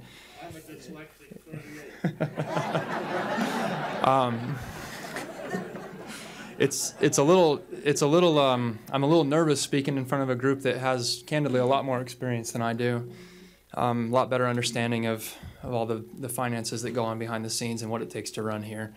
I would say this, I work at a software company here in South Provo, and we've paid in recent years a lot of money for some very, very good leaders to come in and make changes in that business. And they make a lot more money than most of the figures we've been running tonight. And they've made a difference in our business to the tune of a lot better revenue and a lot better business. And so I'd probably motion to raise you guys both a bit of money if you guys could not pass this and make a difference elsewhere within this community to lower those costs. That'll get passed on to us. I got a wife and 3 little kids at home. I don't want to pay this tax. I really don't. And I'd like to consider myself a good citizen and do what I'm supposed to do and pay these taxes when they come around, but I don't want to do it anymore. And we do okay. I buy my clothes and stuff from the DI to make sure that we're doing all right, but the reality is we can't keep up with these taxes. Don't do it, please. Please don't do it to us anymore. It hurts. It hurts a lot. And for a lot of people my age are so stupid with money, they don't know how bad it hurts. And so please don't do it. Don't take advantage of the idiocy of people my age.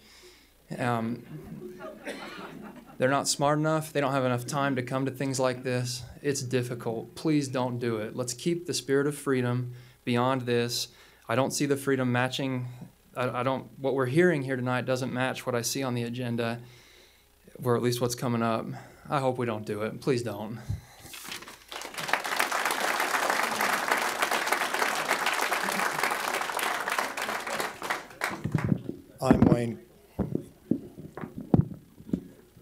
I'm Wayne Christensen.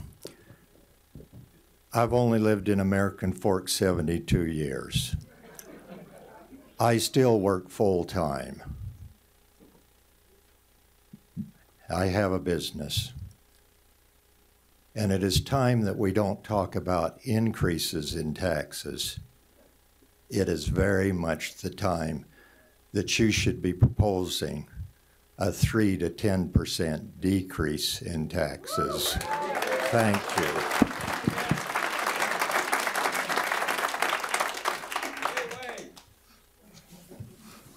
My name's Klein Long from American Fork, and I'm kind of getting the impression that a lot of these people don't know about the budget. I took the opportunity to read through your budget last year and the proposed budget that you're working on this year. All of the elected officials make over $100,000 salary. Most of them between 111 to 119. That's just your salary, not your benefits. You have medical benefits and you have retirement programs. So you're talking about a lot more money. Do you know what the median family income in Utah County is? It's around $60,000. So you gentlemen are making double than most families are making with 2 incomes. Cities and counties need to stay out of the business world. You need to stay out of putting money into things that you think might generate income. You've donated or given money to 2 museums, Spanish Fort Fairgrounds, Convention Center, and the Ice Sheet at Seven Peaks, who's now, understand, gone out of business. I didn't write down the amount of money that you put into all of these things, but I know that it was a substantial amount of money gone into these things that you gentlemen, maybe not you, maybe it was your predecessors, made the decision to put that money in. I would like to know the median income of the average employee working for the county. Does it come in around 60,000 for 2 family members or 3 as the average family? 50% of the families in Utah County are only 2 people living in their home. So we're about 50-50 with those that have children in the home and those that just have either 1 or 2. I think you need to really look at reducing your costs, controlling your costs, rather than trying to get more money out of us and increasing wages and increasing, because 3.5% on $100,000 is a lot more than 3% on $60,000 for 2 people.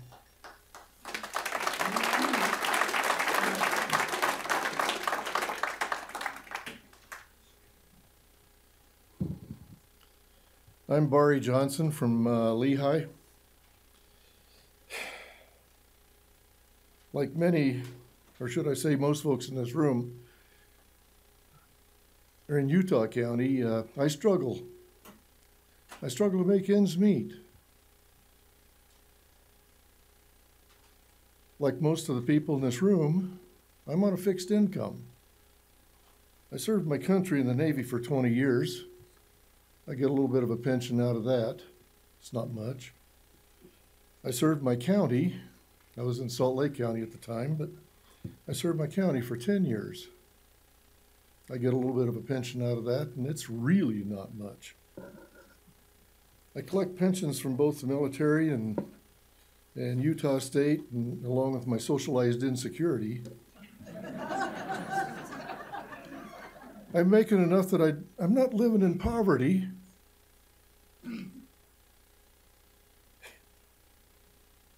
But it's not by much. Unlike many of my civilian contemporaries, I'm still paying a mortgage. I'm just on the shy side of 3/4 of a century old.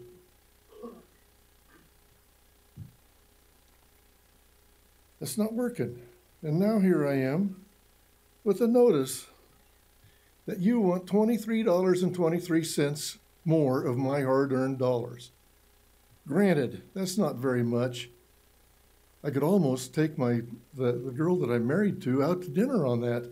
It ain't going to be much of a dinner, but I could I could almost take her out to dinner on that. One big thing, among others, that I learned from all of that government service over the years was government employees will spend every penny that you politicians put in front of them.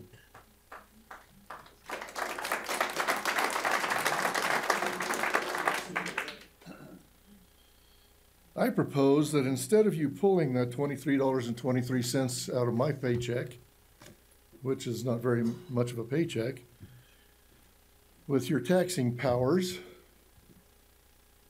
instead charge the department heads of the various parts of the county with finding ways to reduce their expenditures.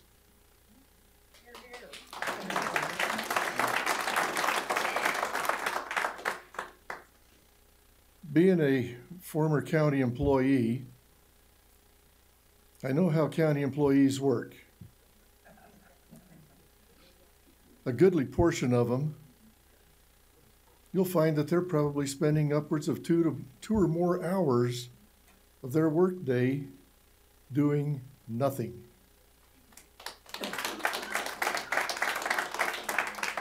Now, how many county employees could we reduce the budget by if all of the employees that were working for us taxpayers were giving us a full 8 hours of work for that 8 hours of pay that we're giving them? Don't tell me that there's none of that waste. I've been there. I've observed that for myself. I was told by department heads, managers, that I needed to slow down. I was making the other employees look bad.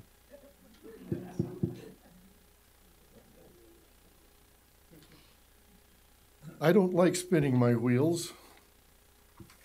I don't like it one little bit. We, and I imagine that there are many sitting behind me that will agree with this, we elected you, among other things, to be frugal with our tax monies. Now do it.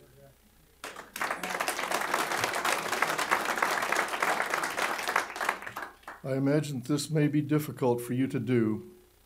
However, try to remember you work for us and not the other way around.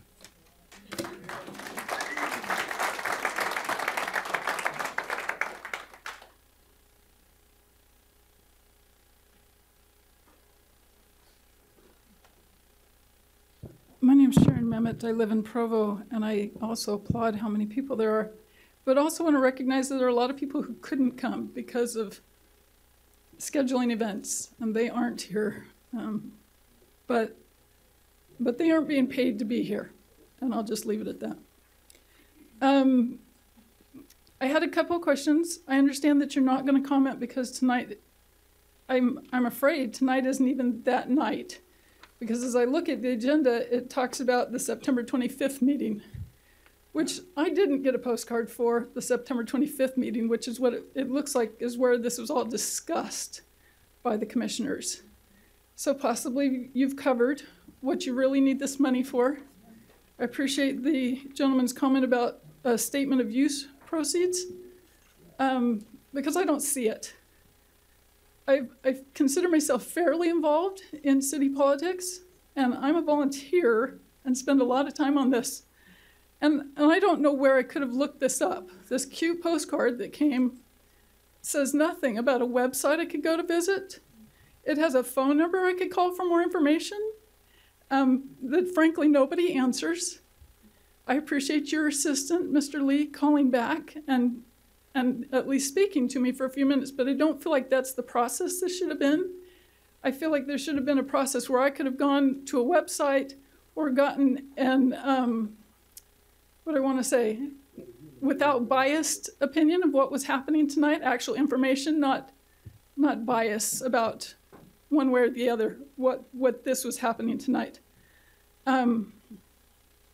Again, also on your agenda, it lists the budget as the second item on the agenda.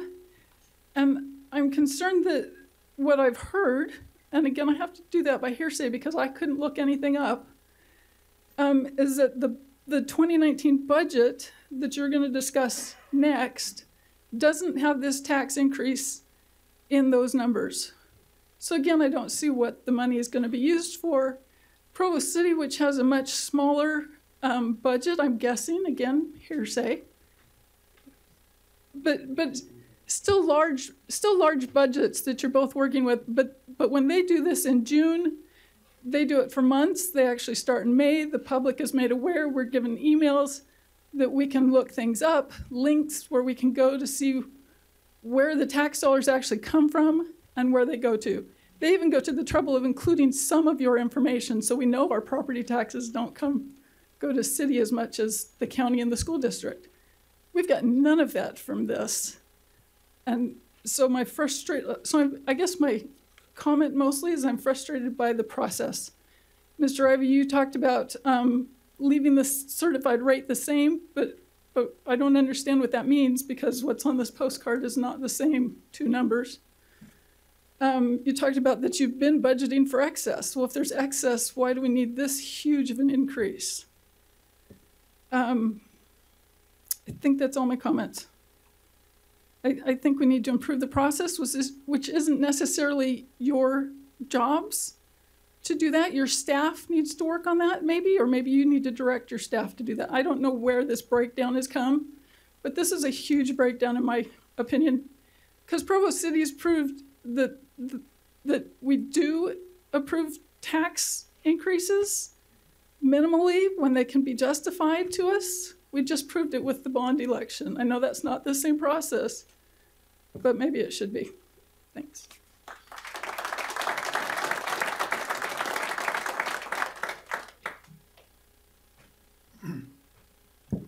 Good evening. My name is L.J. Sylvester. I live in Linden. Ever since I was in high school, I remember this very clearly, I used to listen to people who were running for election and so on. Always wanted someone who would run to reduce taxes.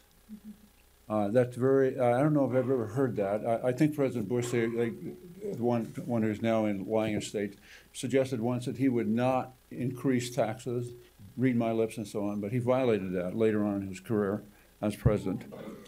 But in any case, that's what I would prefer here tonight. And 2 or 3 people have suggested that taxes should be reduced, and I certainly agree with that, as opposed to raised. And I think they've given many reasons or possible ways of reducing those taxes. They've discussed your salaries and others in your government, and surely you could look at that as a very significant possibility. But we have a governor in our state that I know reasonably well, Gary Herbert. He used to live in Orem, where I lived. And I remember talking to him one time about the fact that we don't have a belt route in this county like they have in Salt Lake, which is very nice, and I think we should have had one a long time ago. But he said, well, we're studying it. And that's all he ever did. We're studying it. But he has never seen a tax he doesn't like, by the way. And I'm not sure you're like that, but it seems that way anyway. But I think we miss, you live in this county. You who live here, you are people who pay taxes just like we do. And you probably pay more because you make more. But indeed, it seems you disconnect. Why does government disconnect from the people? I don't understand that. You really don't think you disconnect from the people? We only have maybe 200 or 300 people here tonight, and you have thousands in the county, and not thousands showed up. Does that give you license to go ahead and do what you want in terms of raising taxes? You don't care what the people say? Well, I was very impressed with the fact that we had a new discussion yesterday about marijuana in our state. We had a special session to redo the marijuana proposition that people had proposed, and the people voted for. I didn't vote for it, but at least the majority did. So we called a special session to have someone or a group of people work it over and make it more acceptable to them. I don't know what they did. I suppose that's out there somewhere. But I was watching a news report last night, and this fellow said, he was asked about the process, and he was one, I don't know, I wish I knew his name, but I didn't. Anyway, he said, the people can advise us, but we make the decision. We have the power to do what we want. That's a very interesting position of government for, by, and of the people. This person who said that looked to me somewhat like a demagogue, someone who really didn't care what the people thought or said. Now, we're hoping tonight that you hear what we say, and we're hoping that you don't raise these taxes. I checked and I am really impressed with the people who came with their very prepared documents, looking over the money in the county, the way things have gone and so on, have all these wonderful, I think, very supportive figures of what you should think about. But I resent the stock market valuations of our property, the assessor's office. That is negative for so many different reasons. One, young people can't buy homes now. They don't have enough money. Two, our taxes go up every time the stock market valuation is imposed on our homes. We don't have a chance to say what our value should be. I did appeal my taxes. And got a report back rather quickly where it doesn't matter what you said, your taxes will stay the same. And that's very disappointing because there are reasons that I think the property is not worth what they have valued it at, but that has no weight with them. So I would hope that because my income, I do have Social Security and a military retirement, thank the Lord for that, military retirement. It goes up at since 2010, it's gone up about 10%. And now your requirement in the taxes over that same period of time for my home have gone up 13%. But I do have another pension from wonderful BYU where I worked for a while. And that has gone up maybe 1%, maybe, probably less than that, one time. A fixed income, so I'm 10% down in that, and I still have to pay more in taxes every year. That means I have less to spend. And I think most of the people here in this room are probably in that same boat. But we do thank you for this opportunity, and I see no reason why you should raise any taxes. I would really like you to reduce them, and I think everybody here would agree with that. So once again, we do appreciate the opportunity of expressing ourselves. And somebody here said, we'd like to know what you would do now after this meeting. You know, are you just going to ignore what we say and go ahead and raise taxes anyway? What's going to happen to that 10% gas tax that was supposedly, it's had on it, this was non-binding. So what we're talking about here tonight is non-binding. Okay. All right. Thank you, brother.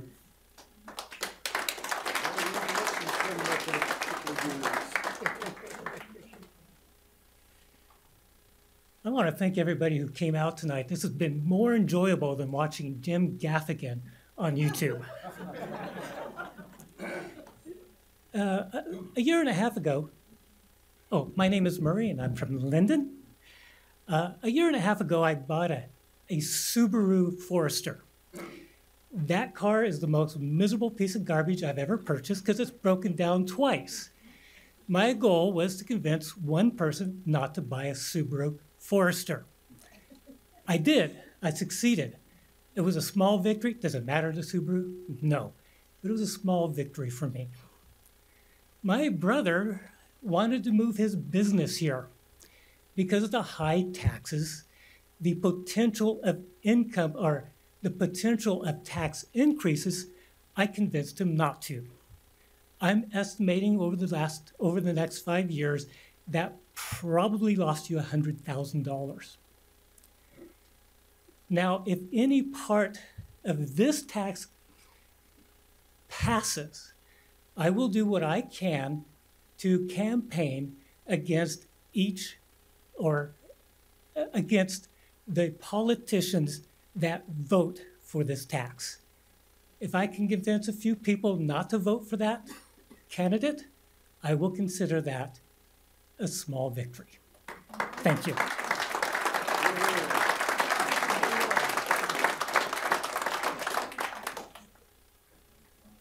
If I don't cry, that's okay. My name is Ernest Johansson, and I live in American Park, and I'm a veteran, a Vietnam vet. And Mr. Lee here, he is the only one that I know of that went against big money to stop snowbirds from coming in American Park, and I appreciate it. And I see here that he is voting against this tax again. Why don't everybody else follow what this guy's doing? I love him and I appreciate him. And I thank you for this.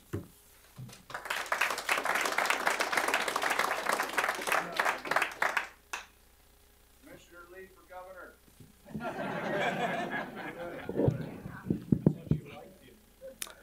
governor. I'm sorry for the time I'm going to make you spend this night. My name is Jose Luis Lara, and I live in Springville. I'm not a dumb person because I don't understand politicians. Never I have understand them. And I think this is not going to happen never. Let me explain why. Every property in administration has depreciation. My coat, my clothing, my shoes, my car, my dishwasher, everything has depreciation. But the taxes for property and my home has no depreciation. Why? Are you going to provide me another home in 40 years when my home is worthless? The government is going to give me? Can you answer me? Because my home is going to be useless. But you are going to have, for the life of my home, taxes. I want to resume, because I don't want to take time, I want to resume in these words. I would like to invite you to sit in those places, and I will go and take your place, and I will finish this meeting immediately because I won't accept that increase. I will invite you to do that. And when you are sitting there, you will know who has the power, the people.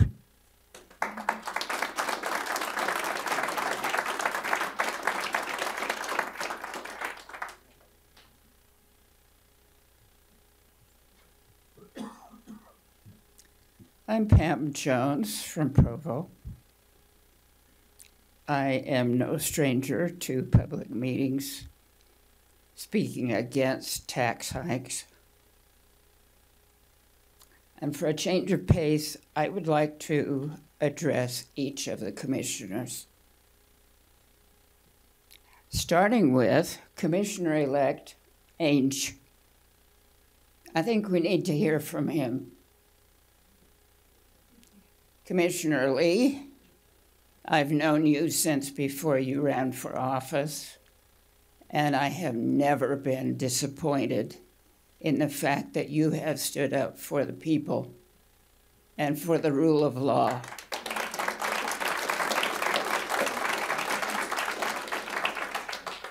Commissioner Ivey, I met you when you first ran for commission. You weren't my first choice, but you promised to do a good job as a commissioner, to represent the people and do what was best for the county. Mr. Graves, wherever you are, I'm in California working. Your 4-year paid vacation is over.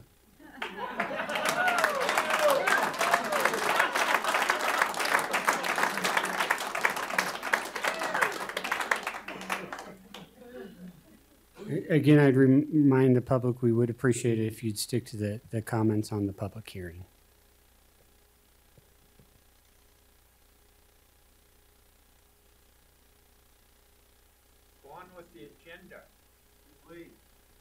1 minute. We want to make sure that everybody who has a desire to speak has had the opportunity. Behalf of the people here, I've got a sign for you. Albert Harmer's my name. Behalf of the people here, we got a sign that I'd like you to put in front of your desk so you can see it every day and every minute.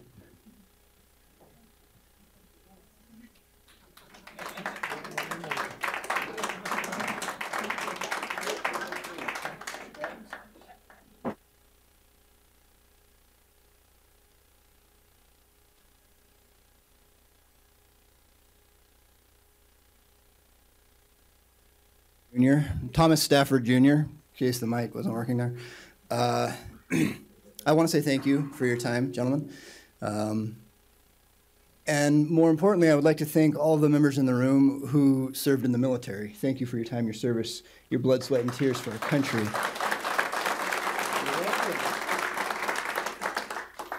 That's near and dear to my heart as my own father served in the military. He now rests in a military grave, and he has for the last 10 years. One of the things my father taught me over time was something that I think is seriously lacking in many people my age and many people younger, although I'm encouraged by some of the younger generation I've seen here tonight, and that was morals and principles. My father had a favorite saying he learned while he was fighting for our country overseas, and that was that there are no atheists in a foxhole. Know that tonight, gentlemen, when you make your decision, there is a very real objective morality that our country was founded on. And one of those moralities is that I am not allowed to take what is not mine from my neighbor. I've lived in Utah for 40 years, born and raised here. I currently live in Pleasant Grove, although I grew up in American Fork.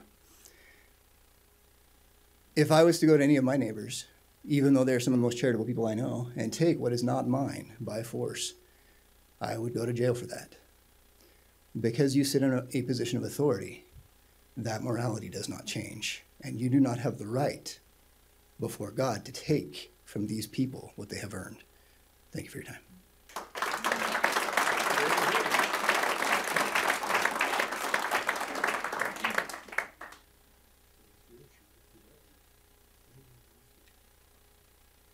Again, as mentioned earlier, we wanted to make sure everyone who wished to speak had an opportunity to speak. Is there anyone who wishes to have additional public comment before we close the public hearings?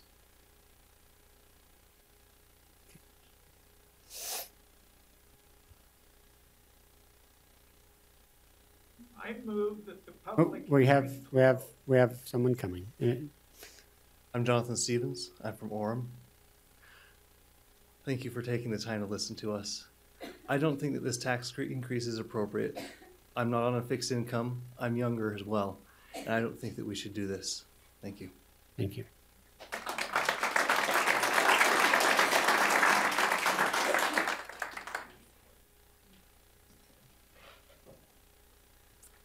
My name is Connie Hodgkin. I'm from Provo, Utah. I take care of both of my elderly parents. I work 6 days a week, 10 to 16 hours a day, just to barely make ends meet. I live in an extremely modest home with a 42-year-old furnace and carpet that is probably at least 20 years old. I clean it, I take care of it, I maintain it, and I provide a beautiful home for my parents to live in while I take care of them. I cannot afford this new property tax. I can't do it. You wouldn't only be taking away my home, but the home of my parents as well. Please, please, do not raise our property taxes.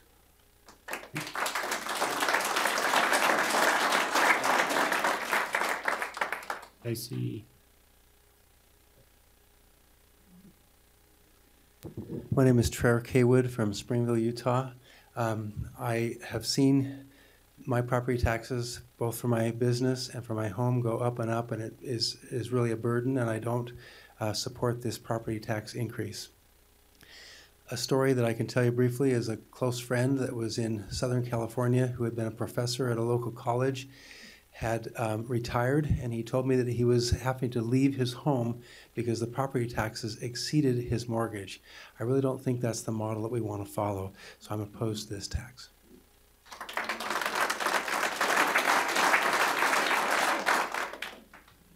I'm Maria Elmer, and I live in Provo. I want to thank you for sending these postcards about raising our taxes an extremely ridiculous amount. It got me motivated to become involved in politics, and I'm sure something like this is what motivated you guys to get involved and want to know what's going on. I don't know what's going on behind the scenes, and I think a lot of people are frustrated that we don't know where you're coming from with this at all. But I think everyone agrees this is a bad choice, and I'm really eager to see how this goes. Thank you.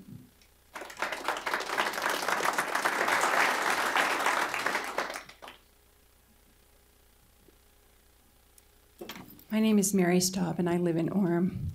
I have lived in Orem. We built a home there that we have been in for over 30 years, and came from the Midwest. And I will tell you that the taxes in the Midwest are definitely higher than they are here in the state of Utah. But when we came here 32 years ago, I think of the open space that was there in 1985. And when I would drive, I worked for Intermountain Healthcare for those 32 years, just retired.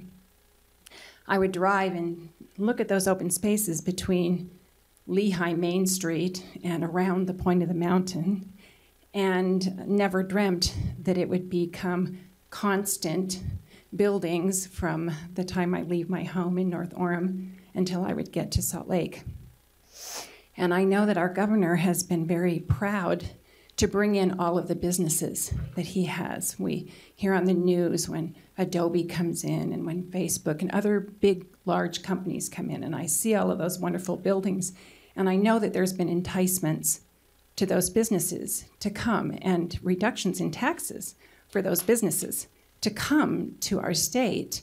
And I think, why? Why is that? I realize you're going to bring these businesses in, and that should bring more opportunity for employment and more people to build homes and so on and so on. So more taxes, tax money that should be available to us.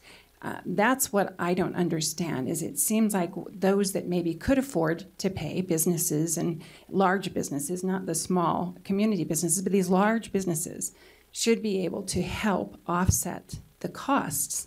I realize they also increase costs with roads and sewage and water and all of those things, and there's a balance there that I don't fully understand.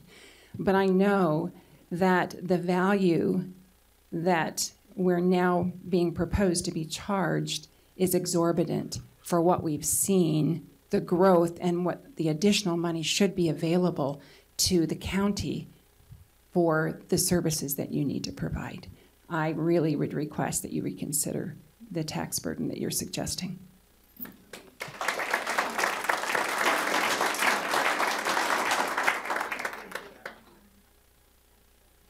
Hi, my name's Casey. I've lived in Utah County all my life, most of my life.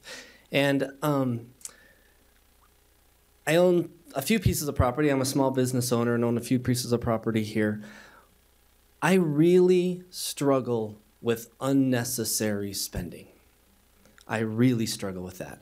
Over the last month, I've written checks to Utah County Tax Commission for over $27,000 for property taxes. I wonder, where is that going? That's a real struggle for me when I see at so many levels, local, city, state governments, so much waste and unnecessary spending. Even just in this room, and I know you had nothing to do with building this building, but I look around just this room, at this podium. Nobody needs a solid wood podium to stand by. How much of my property taxes went to pay for this? I don't know that anybody would require that or want that or desired that. I don't know that any of the wood paneling is necessary. So I would respectfully ask that we focus our efforts. I know it's easy to raise taxes. It's hard to cut spending, but I would respectfully ask that we really focus on eliminating unnecessary spending and waste. We can start, gentlemen, by trading in your high back leather chairs for a folding chair and a card table and a gold nameplate for a piece of type paper and a Sharpie. Thank you very much.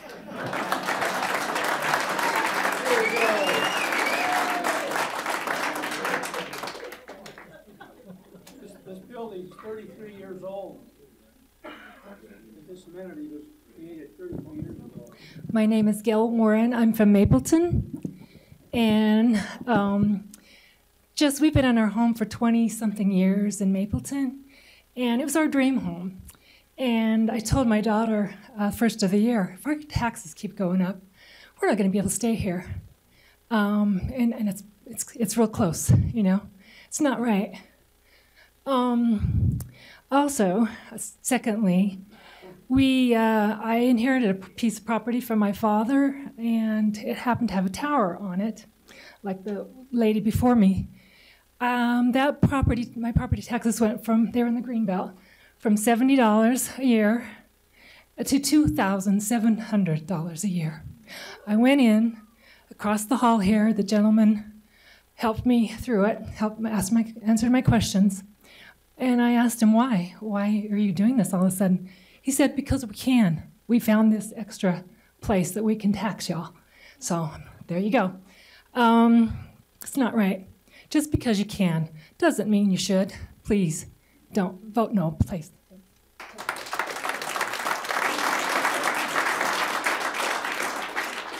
My name is Lee Jackson. I'm from Spanish Fork.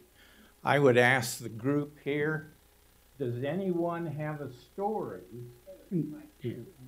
Does anyone have a story that differs from what we've already heard? Or are we letting Mr. Ivy try to outlast us before he takes action and we all go home and then he takes his action after the fact? I call for you to follow the agenda and move forward with the agenda.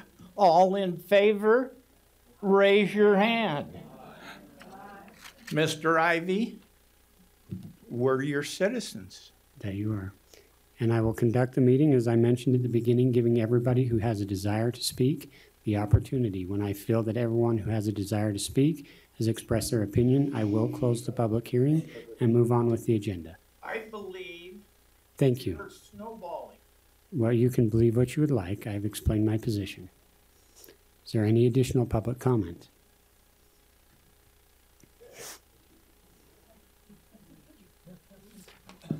Ma'am, can't you just let me enjoy one more meeting as a citizen? No. I did not intend to speak tonight at all. I just came to observe. My name's Tanner Ainge. I live in Alpine. I guess 1 month from now, I will be filling that seat, which is currently empty. I know you're on the phone, Commissioner Graves. I have a couple of thoughts. I'm grateful for the dynamic of this meeting. I've lived in California and in Illinois, and I know what it feels like to be in a state that's completely mismanaged, in debt, with no real future plan. And I feel that way oftentimes about our federal government as well. But I think that Utah County and our state of Utah is different. And one of the major reasons for that is our historical commitment to fiscal responsibility. And I think that it's groups like this that show up tonight and demand it of our elected officials that have helped us remain in this great position that we're in now for many years to come. And as a business person, the message that's been shared by many that there's waste in government and that there can be more efficiency really resonates with me. And I hope that when I take that seat that I'm able to find more, identify waste and areas for improvement. Having just ran a campaign throughout the county, however, and spoken to many, I can tell you that the voices in this room are not entirely representative of everyone in our county. And I think that there's a couple of notes that, in my opinion, that I'll make to the comments that have been made. The first is, what does this go for? The property tax is going to fund our sheriff's department, our county jail, our county attorney's office, health, mental health, drug addiction, school nurses, our elections. There's many of us in the county who also want to see those essential functions of government performed in a responsible manner, and in a manner that we can feel proud of as citizens of this county. And some of the unnecessary things that have been mentioned are not funded out of the property tax budget. So those are some of the things I wanted to raise. I also wanted to point out, I think this does not change. There are many people who have raised an objection to the increase if you're on a fixed income. That burden, the additional burden of additional taxes is not lost on me. But I think it's important to point out that Commissioner Ivey's proposal does not have an increased rate. Some comments suggested that the actual rate or the share of the pie was increasing when really it's not under Commissioner Ivey's proposal that he outlined at the start of the meeting. And so, sorry for taking some time. I was called out, and I wanted to share some of my thoughts on this issue. So thank you.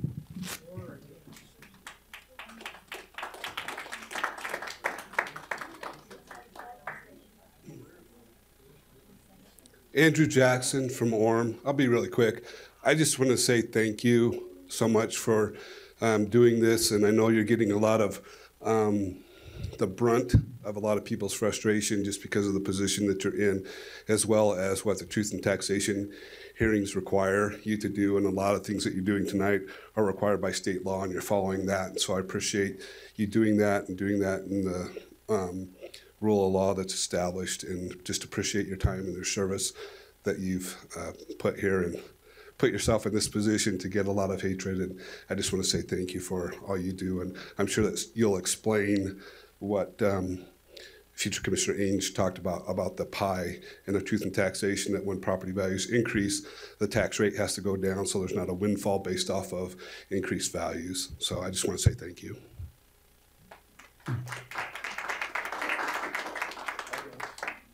Any additional public comment?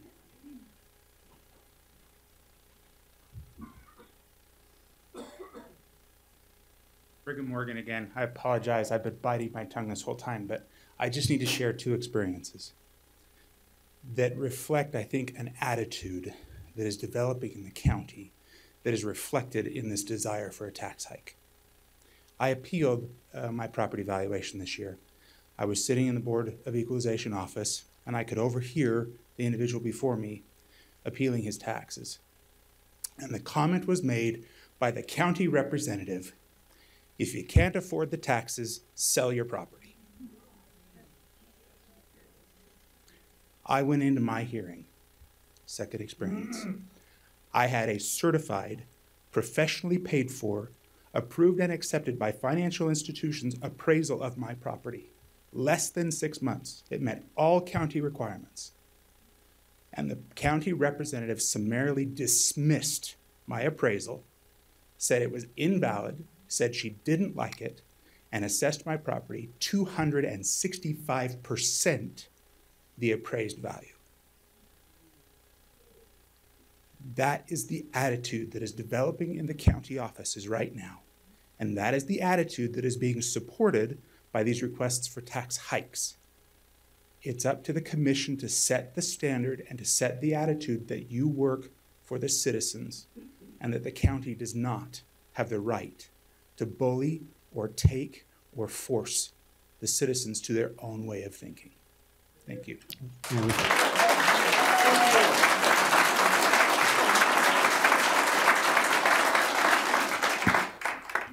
My name's Ken Hohen. I live in Orem. The gentleman that just spoke before me, I'd like to echo his same sentiments. I've been to the Board of Equalization many times, and they challenged me and said I was wrong. And as a citizen, everyone here has a right to go to tax court. I've been to tax court. I did win. You have to present your argument, but the Board of Equalization would say in tax court, we passed all our metrics. We passed our algorithms. I would dispute that. There's not a lot of people here my age. I would like to say the reason being is not because they're not mindful of what's going on, but they're too busy working and raising a family. I was lucky to get here tonight. I almost didn't make it. I think there's been a lot of sage advice tonight. I hope you follow it. Thank you.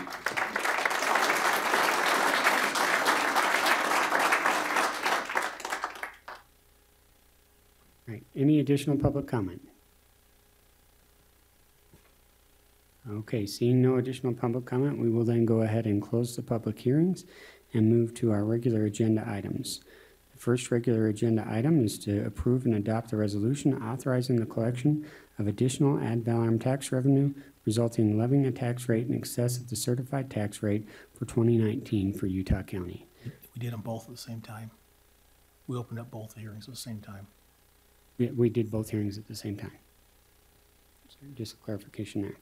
All right, we'll begin this with a comment from here. First off, I would like to thank all of those again who have participated in the public hearing. Your comments and feedback are informative and helpful. As I mentioned at the beginning and onset of this meeting, the reason that I reached the decision to be here tonight was because during the 2 years that I have been in office as a commission, we have budgeted into our reserves. When you continue to budget into your savings account, it becomes very concerning to me. Part of the reason, even budgeting into our reserves, we have cut significantly from the requests that have been made to us. Millions and millions of dollars. I don't remember the exact amount last year, but I think we shaved like $9 million off of what the other elected officials in this county said they needed to provide you with essential services. So I think we've always approached it from a cut first standpoint. That is the mindset of the elected officials here. That's certainly been my mindset as we've looked at this. That becomes a trend that is concerning to me. If you continue to dip into that, at what point do we reach, as was mentioned by one of the comments, a point of deficit where we have to do something? And at that point, do we have to do something completely drastic to get us out of the hole? As I looked at those particular numbers, the historical pattern that's been recently, I said, okay, so if we need to, what if we hold the certified rate? The last couple of years, we've actually, by state mandate, reduced the percentage that you pay as income tax because the state sets that rate for us, and that rate went down, and that was the rate we set. So I said, well, what if we hold the rate so that we pay the same percentage that we were paying before? I felt like it's a reasonable approach to addressing what I see as a pattern that is of concern to me, so that we can meet some of those needs. And that's why we're here tonight. I will tell you right now, one thing that I have certainly felt on my part as your elected official, and this is my fault, and I'll hold myself accountable for that, and a commitment to do better. I felt to inform you appropriately of my positions. I certainly, and if we continue this tonight, my intent would be through this weekend to hold a series of town halls to explain to you why I reached that position, to give you the justification and the numbers that led me to that decision. I'll shoulder that and accept responsibility that I have shared some things out there. The personal emails that have been sent to me, I've tried to return and respond to, but I clearly have failed in that regard, and I'll hold responsible for that because I think you need that information on why I reached that position better. To help, explain why I got there and to get your feedback. Your feedback for me is very critical. One of the concerns I had immensely is I have had a lot of people who've said we need this tax increase. Unfortunately, none of them were here this evening to speak up for that. And that's a little troubling to me. I'm happy to stand up here, and if I hold some town halls this weekend, I'm happy to stand in front of you and face you. I'm not afraid to defend my positions. I'm not afraid to explain my reasonings or why I feel the way I do and get feedback. One thing that I ran on without question was a willingness to always be open-minded, to listen to all sides of an issue and do what I felt was in the best interest of the county. And that's a much more engaging process than just one meeting this evening. And so that's kind of a few of my thoughts. As I mentioned prior, I look at some of the demands on us. I look at the courthouse. Okay, I look at the road contracts that we have. So the number one complaint I get is potholes. I look at how do we continue to keep up. I just recently, several of you from the Midwest, I just recently delivered a horse to Ohio. That was the worst experience of my life. I was so sore I couldn't get out of bed the next day because the roads just beat me to death driving on them. And after that trip, I went, how in the world do I make sure Utah County doesn't end up with roads like this? One is efficient government, and two is we have to have the revenue and money to pay for those type of roads. And that's the harsh reality of it. Does growth truly keep pace with that? And that's one of the things that we have to look at. And I need to do a better job of explaining where I feel those numbers are that have said, maybe this is why this is the right thing to do. Because those are the items that I see of the essence. I think our public safety is critical. I think it's critical that we have competent attorneys to make sure that those who violate the laws of this county and this state and the U.S. Are held accountable and that justice is met. I think it's important that we do have quality employees to provide you with a quality service. And I think we do have that. But you know what? Those people need paid too, just like any good business is run. Do I make a good salary here? Yes. I wouldn't have come here if I was making, I've lost some income by taking this position. Not significant, but I certainly wouldn't have come here, for $50,000 because I'm making way more than that in my other occupation. And so I do see this as somewhat of a public service. And it's one that I do not intend to continue on for a long time with. I made a commitment to try and serve the people of this county and do what I felt was right in that service. And I appreciate your feedback. And my personal feelings for the other commissioners would be, I would like the opportunity to find a way this weekend for me. I'm happy to stand on this alone and go meet with you on a more individual basis in maybe 2 or 3 town halls that my secretary can get set up for this weekend to where I can address these issues more in an environment where we can have dialogue. Because I would like that dialogue. And so that would actually be my request, is that I have that opportunity to explain my position better. I have no problem giving you a motion to continue. What do you say? I think he said I have no problem giving a motion to continue, correct? That's correct. If that's what you would like, that would be fine. If you want us to still make comments tonight, Right. I think I would love to have the opportunity for each of you to have comment. And no, I'm going to just address it straight up because I know I'll be accused of it. No, absolutely. This is not a snowball. Sure. And anybody who knows me personally knows that I take dialogue seriously and that I take the input from people very seriously and that I value the opinions of the people in this room and I respect that process. So then before we get to a motion, I guess what I will say, how I got to this point is over the last 4 years on my paid vacation, I have asked each of the department heads to go ahead and give us a 3, 5, and 10-year prospectus. And I've watched this and analyzed this over the last few years. And our department heads are doing a great job. What offends me tonight is not the people coming out. That's exactly what we want to see, what I love to see. But to say that our employees do nothing for 2 or 3 hours a day, to say that the people do nothing at work and that they're overpaid, it's just not true. They are the actual real servants of Utah County. The Department of Health, all of those employees of the county serve our children serve all of us to protect us. When Commissioner Lee and I came in, there was the measles outbreak. We got to see them firsthand contain that so that we didn't have horrible situations going on around the county. We have an increased population, but we have school nurses that don't even come close to measuring up numbers for students, those type of things. We have an ever-increasing substance abuse problem, opioid addiction that this commission has taken on. All these things, the sheriff's department that's trying to hang on because it's not that we don't maybe have enough people for a certain area. The problem is that we have a big lake in our county, and so they have to patrol going down both sides of the county, going up canyons to help keep you safe with your cities in harmony, doing all those things. Our employees do a great job, and we do make them cut, and they do more with less, which is why it sometimes takes us 15 or 16 days to record your deed or to accomplish some of these things because we don't give them 75 employees to do what one person can do, like Salt Lake County.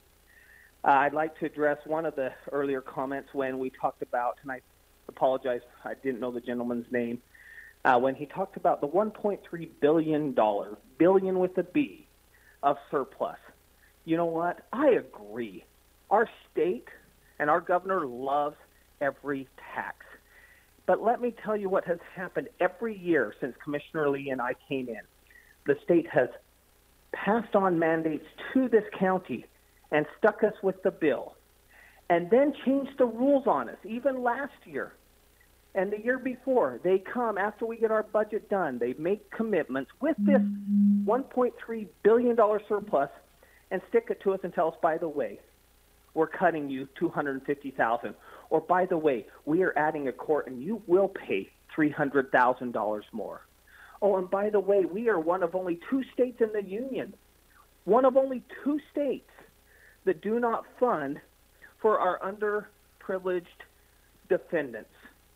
We make the county pay for that, and those costs go up. That costs us $2 to $3 million that could be saved out of that surplus that they could give back to us at any moment. It would be nice if they did. It would be nice if the state's commitment, when they say they will fund and reimburse us for inmates at $63 a day, would live up to their word and not give the county $27 a day and withhold yours and my tax money. I live here too. And hold our tax money so that the commission has to take more action and fund the shortfalls because they sit on a pile of money. $1.3 billion given equally to the county's populations would take care of all of the shortfalls in Utah County for many years to come. And you would have all 3 of us standing up saying, no, this is obviously not necessary at this point. That is part of the problem going on here. To say that employees don't need more money in wages and we don't need to pay for them to have benefits, here's the problem. You have 10 elected officials in Utah County, and we love serving you. There's not one that I've ever heard say, they hate what they do. They don't like the people. That's just never happened.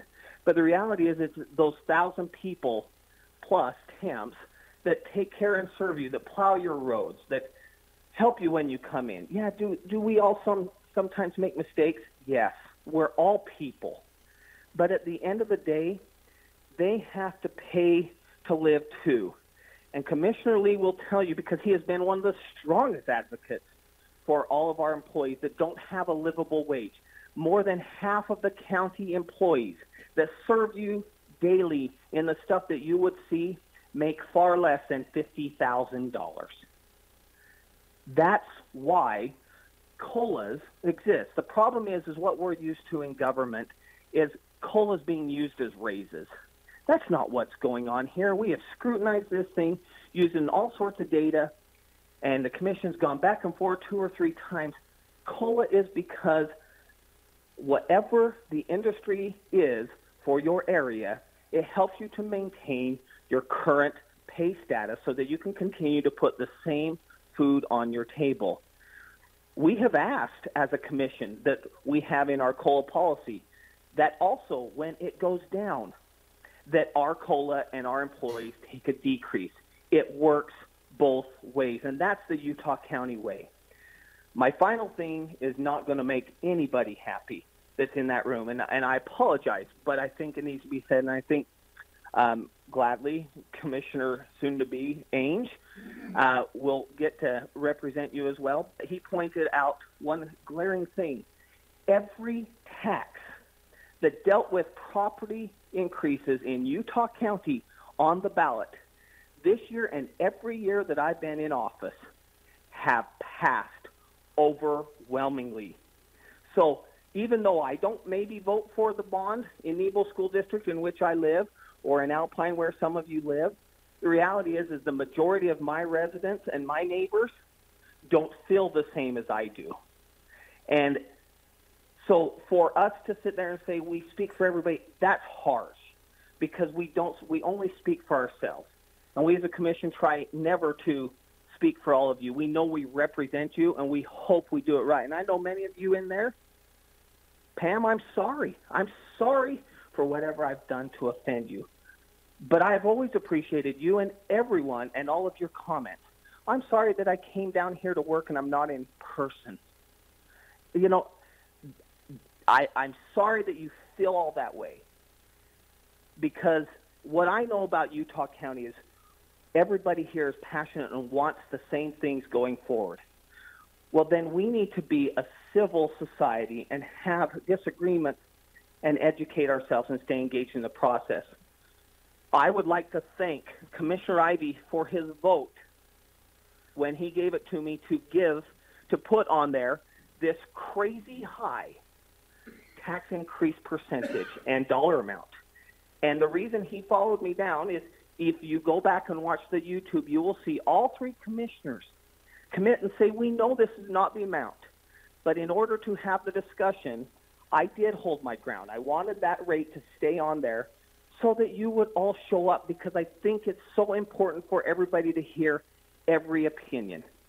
And people that don't come, I don't think we should speak for them and say, these people aren't here because they can't, they're raising kids. Sometimes people don't come. I never used to get involved till 6 years ago. And the reason is because I trust. I trust the people that I vote for. I won't be coming to every commission meeting because I know Tanner Ainge is a good man and I trust him. I know Bill Lee is a good man and I trust his vote. And I know Nathan Ivey is a good man and I trust his vote. That doesn't mean I'm going to agree with everything they do. But sometimes we don't engage because we trust the person to do the right thing.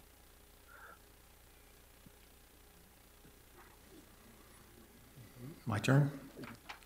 Yes, sorry. Okay, thank you. I came down here to this county years ago to go to school.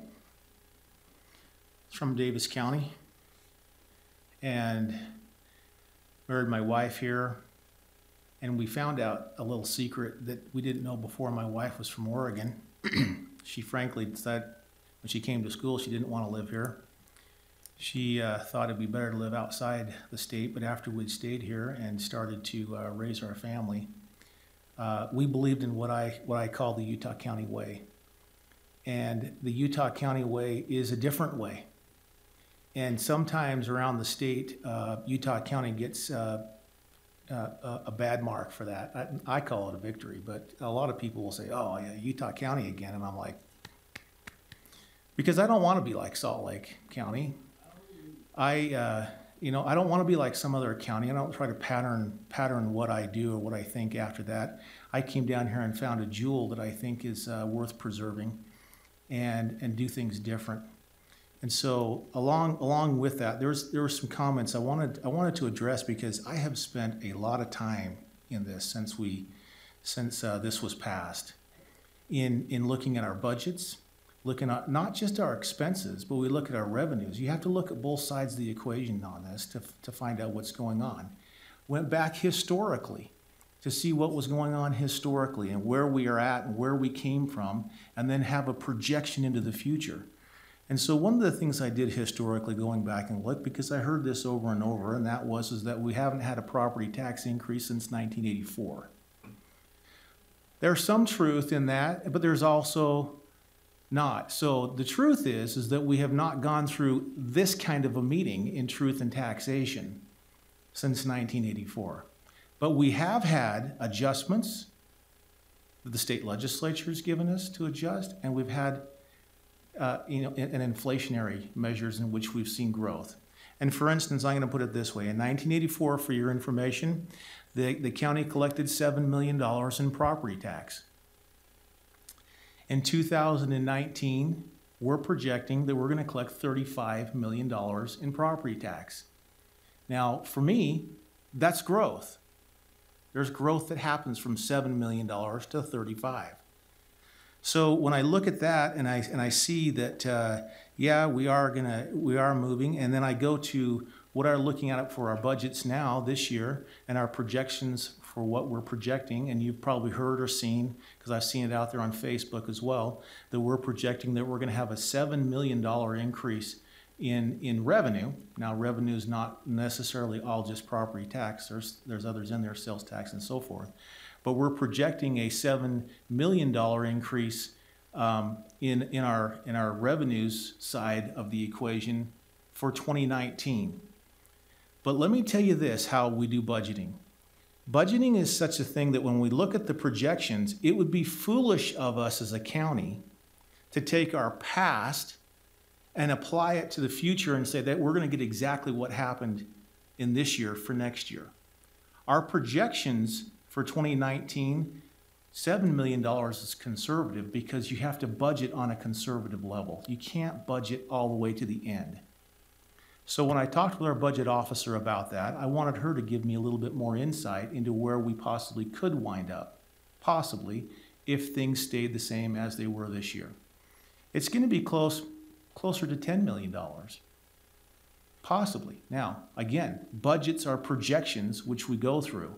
We cannot afford to project too far into the future of it, because if it doesn't materialize, then we're in some serious trouble.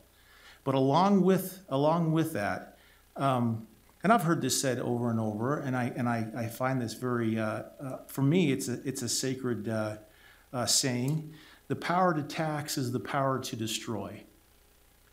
I've read that, I've heard that said, and it is. It is the power to destroy. And so when we look at taxes, we got to be very serious about what we're talking about when it comes to taxes and taxation. Because a lot of times we say we're raising the tax. We live within the tax rates. We don't raise a tax, we raise rates. We live within the margins there of tax rates. That's why you see that 27.5%. You know, it's a rate increase. And so when we look again at taxes and look at budgeting, we're always working within the budgets, within the margins, within the tax rates that are there.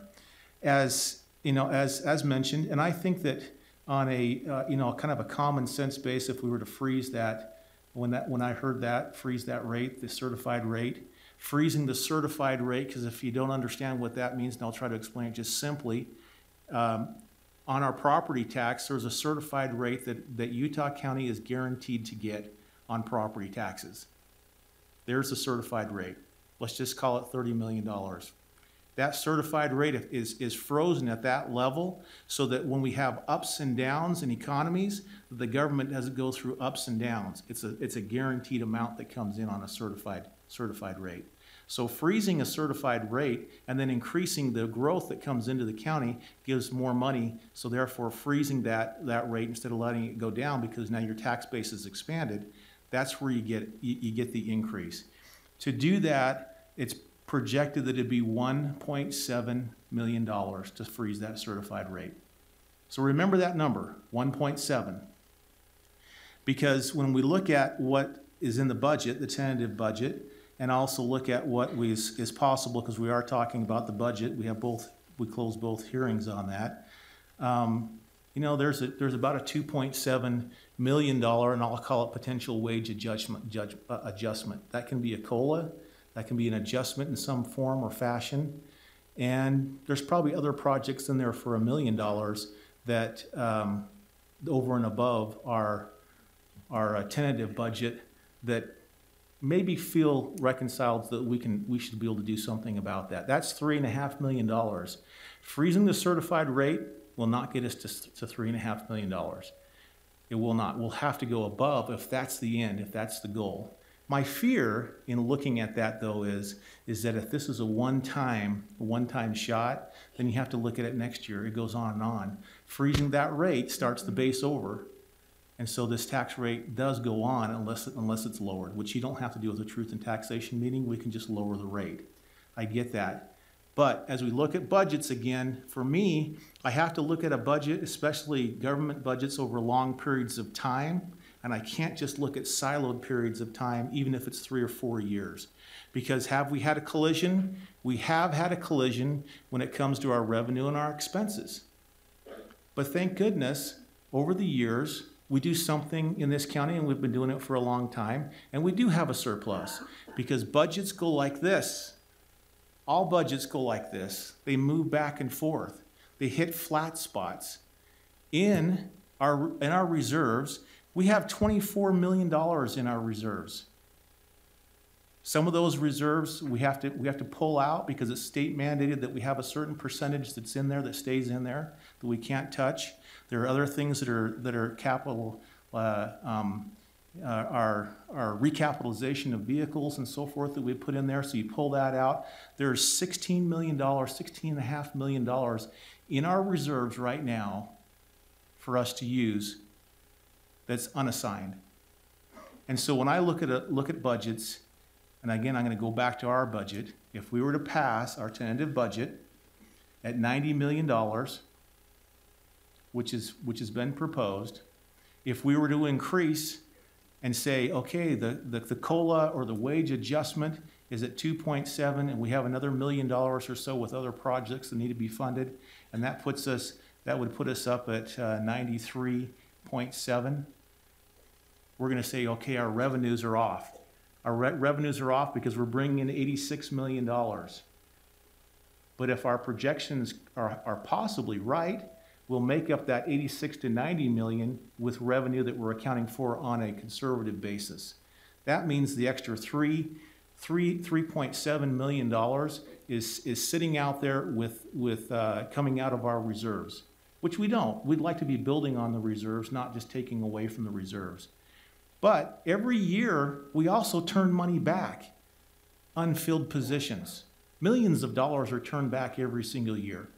I think as I've gone through this budget, that it's not needed for us to have a tax increase because this is the year, if we hold the line, we can probably get to closer to a break-even point. And then as the projections keep going in the direction that I believe they possibly can go, then we'll start to get that separation again between our revenues and our expenses. Because if the growth keeps coming as everyone projects possibly happening, as we tighten our belts. As a matter of fact, I wanted to do this really quick because he mentioned something. I thought I'd put this up there just for fun. How's that? So, I mean, we can do it. To me, this is the Utah County way. The Utah County way is different than the Salt Lake County way. It's different than the other counties that I see across the nation. We do things different here in Utah County. I would like us to, and there's a lot more. I've got tons of papers up here talking about the different accounts because like I said, I spent a lot of time with our financial advisors and our advisors on this issue, going down through it and working it over to see where we're at and where we can be. It's possible for us. We have money in the bank. Let's use some of that money in the bank. Let's see where we're at the end of next year. And if we're off at the end of next year significantly, I don't mind taking a peek at these things. I'm not against appropriate taxes, and I think that because what it does is it funds the services that we ask for. One more thing I'd ask too, and that is that a lot of people when they called in, some who were, and I apologize, there was a lot of phone calling going on. My assistant coming in, my assistant was doing a yeoman's job trying to answer the phones because there was a lot ringing at times, so sometimes it dropped. He tried to call back, but every once in a while I was able to pick it up and answer as well. And let's give it a chance. Again, it's hard for me to say tax increase when we increase in revenue by $7 million and we have $16 million in the bank. That just doesn't work very well for me. So I don't have a problem delaying this, and I think that conversation is a great thing to have. If we want to go around and have more conversation, I'm personally prepared, you know, to talk about our budgeting and pass what I think is a responsible budget at the 90,000 plus the 2.7, which does give you know, an increase to the employees. I'd like to talk about that funding for that, and also the $1 million for other projects that are in there. And then realize that budgets, I don't know about your budgets, my budgets, when I set them at the first of the year, I always write them in pencil. And the reason why I write them in pencil is because they change, right? You have to erase things and get to them and get to them. One more thing I want to point out too, because I heard this, which I went and did some research on. Somebody mentioned, they said, we're not keeping up with inflation.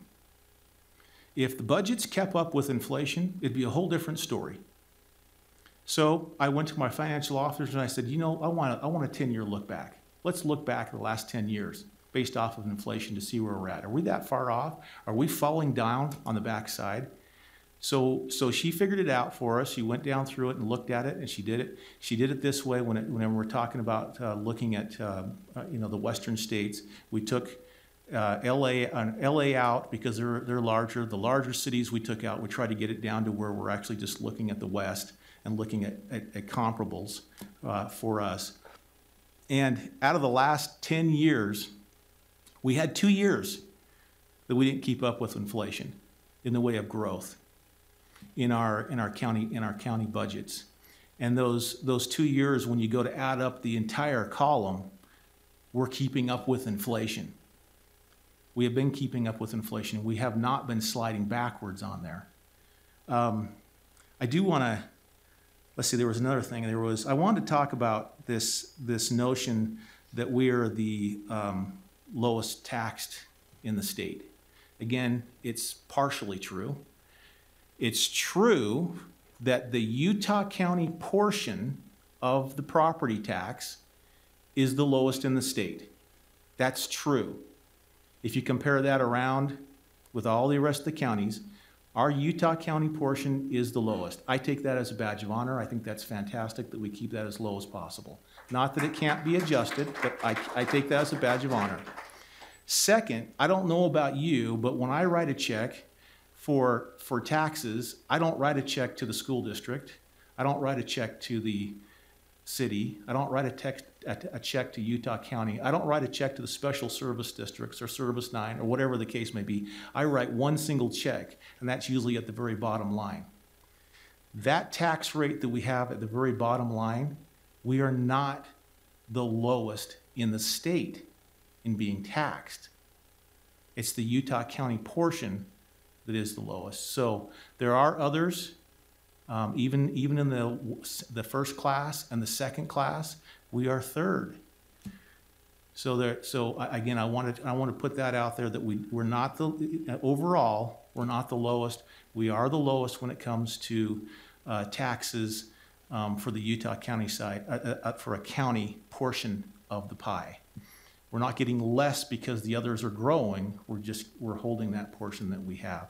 Second, I've heard over and over that Utah County per capita has less employees than anybody else in the state per 1,000 population. We have less people. Therefore, we have to tax more, I guess. I don't know where exactly that is. There's a difference. There's a difference in Utah County and the Utah County way. Our taxes don't have everything into them. If you look at Davis or Weber County or some of the others, we separate them differently. So our A&C account, it was our assessing and collecting account, is not in our general fund. And so if you start moving all these budgets together and putting them in there, it gives you a skewed relationship of what's going on. And as you look at employees, part of the reason why we don't have more employees is because, again, the Utah County way is different. We don't own a golf course. Utah County does not own a golf course. If you own a golf course, you have to staff the golf course. If you own facilities, recreational facilities or library systems or whatever, you have to staff those. And so we've decided not to do that. We've decided that our true constituents that we directly represent is about 8,700 people in this county. Those are people who live in an unincorporated Utah County. Most of you, I am assuming, live in the city. Some don't. I see a shaking of a head over here. There's a few. Yep, he doesn't live in the city. And so your direct representatives are your mayors and your city councils, and you have others that directly represent you. Of course, we represent you as well on a county level, but our direct representation is to 8,700 people. We are more land managers than people managers in a lot of ways. And so I guess just to conclude in this, I see a path that we can accomplish some of the agendas of why this came forward, and that was when it comes to the wage adjustments and some of the other projects that are concerned there. Yes, there's going to have to be a tightening. I don't have a problem with a tightening of some of the resources we have, but overall, this is still a growth from last year as well. And I think that we can get there without a property tax increase.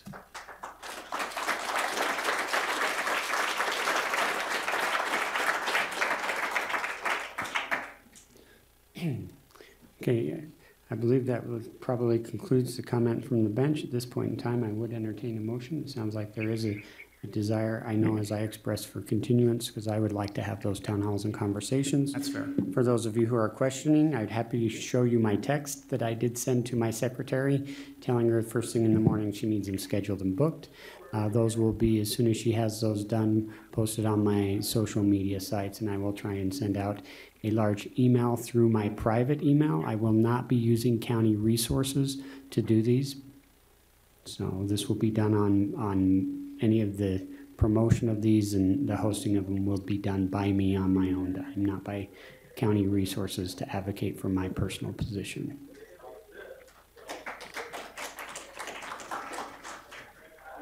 Are you ready for a motion, Chair, Mr. Chair? There was a question, as soon as we have them.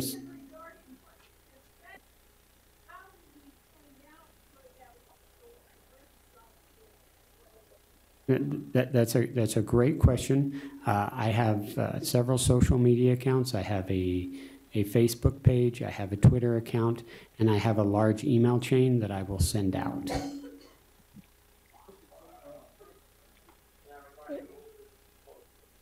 I will speak with legal about that particular thing. I will tell you the problem with it is we run into an issue posting it on the county site, because I have publicly stated my position, and we are not allowed to use governmental resources to advocate for a particular thing. So I don't want to cross that barrier. That's why I made it very clear that these would be done on my own dime and my own interest, because by publishing it there, I'm technically using county resources and taxpayer money to do that. And just so you know,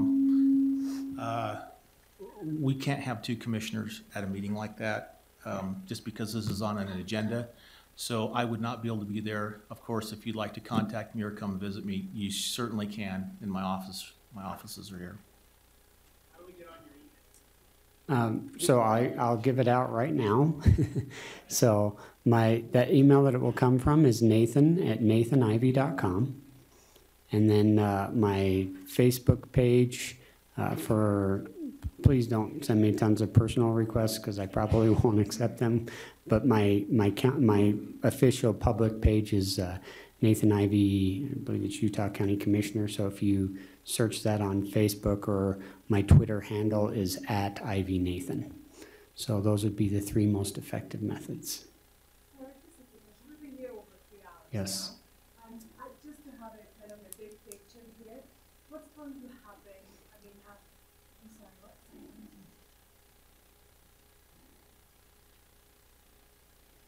I'm sure everybody's tired. Yes.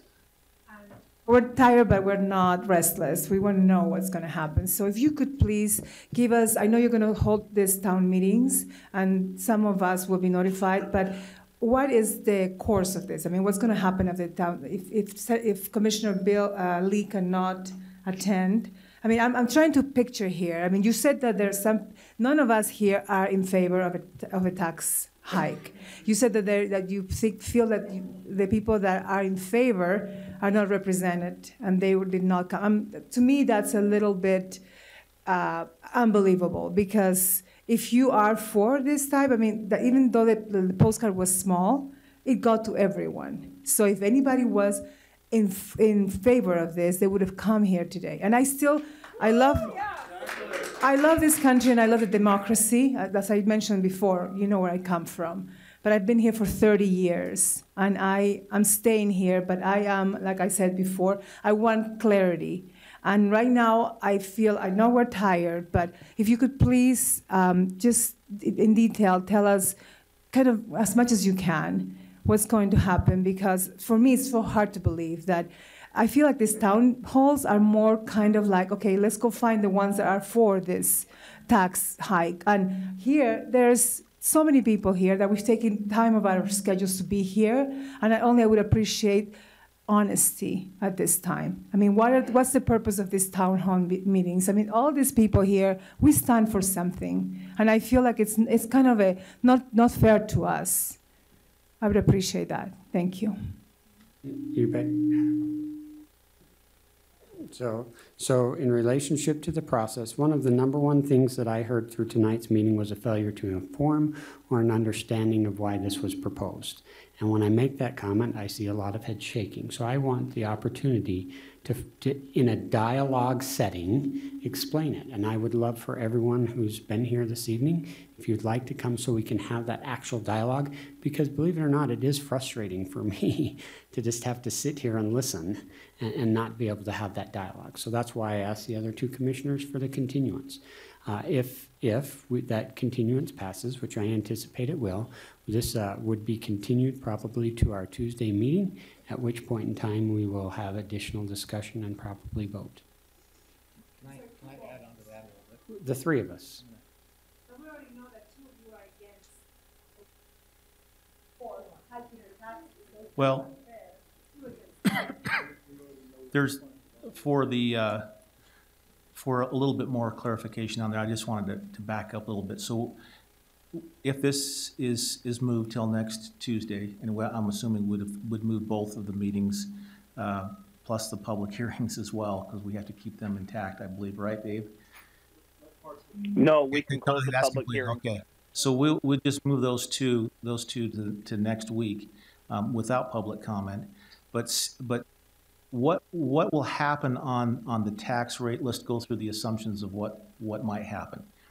If it's passed with whatever percentage in between there, then that has to be certified, or we have to go through the process again. And Commissioner-elect Tanner Ainge will actually be on the board back in June when it will certify it, and there will have to be a vote again. And it will be on for 2019. So 2019 will be the year, and then at that point in time, there would be the three commissioners up here in June that would have to actually certify it at that point. So at the Tuesday meeting would basically be saying, this is our intent. Our intent is to do this, but the actual official action wouldn't take place until June of next year. So it's a projection forward. But then the taxes, because we don't collect the taxes in June, we take the taxes at the end of the year. So that's when we'd have to look back, and then the budget would be affected by it. So that's one thing that would happen. We are under some constraints because we have to pass a budget by the end of the year. This is not something that we can just keep deferring on, and we have to get to a point to where we also reconcile our 2018 budget as well. So we've got to get to that point. That's why it's earlier. We did this early enough that we can have a little bit of flexibility if needed to be able to get those taken care of by the end of the year. One more question that I think I speak for everyone, but I'm a business person, and I just want to see things clear. Do we matter here today? Did we all come here and there's two commissioners that are in favor of this tax? There's one that is not, that is on our side. But apparently, we still want the town hall meetings because you want to discuss with other people. But if we don't know about it, and maybe, I mean, it's confusing to me. I'm just trying to understand, do we have a chance here? I mean, all this was, I mean, why did I come to America? I mean, it's just, I mean, maybe just to be here today? I mean, I don't know. I'm just trying to understand. I know you don't have a magic ball to tell me, you know, what's going to happen, but I am a pretty reasonable person. I think that right now it's 2 against 1, even though the one has all this representation here, but the 2, even though the other one is in California right now trying to participate. I mean, it's just be honest, be fair, be direct with us. I mean, not that we're going to give up, no, but I want to know the truth. How does this work? There's 2 of you that are against us. I mean, you're in favor of this hike. We are not. We have 1 person that is supporting us. But we have 2 of you, but none of your supporters came here tonight. So this is not clear to me. I'm sorry. If you can expand on that. Okay, I'm not sure what other clarification I can give you. Perhaps we can talk after the meeting. My intent is to actually have dialogue, not just to, right, right. And you certainly can. So. If you've got your mind made up, what good is it for us? What do we mean to you? Is the question. Okay. The dialogue is helpful, yes, but you have made up your mind and you're not going to change. That's. That is very clear. Okay, I'm. We mean nothing to you, even though we made your lives out. I'd like to ask just one quick question, and I think it's what people are hinting at. Your mind appears to be made up. Commissioner Graves' mind appears to be made up. Commissioner Lee's mind appears to be made up. If that is the case, there's no point in you having meetings. Sit here in front of us tonight and cast your votes, please. Okay. And I'm going to be very clear on this. If my mind was made up tonight, I certainly would not go through the hassle, time, and headache of meeting with people to try and have a discussion on this matter. Respectfully, I don't believe that. And that's fine. You can choose to not believe that. And that is fine. You can choose to not believe that. But I can tell you that is the case. So.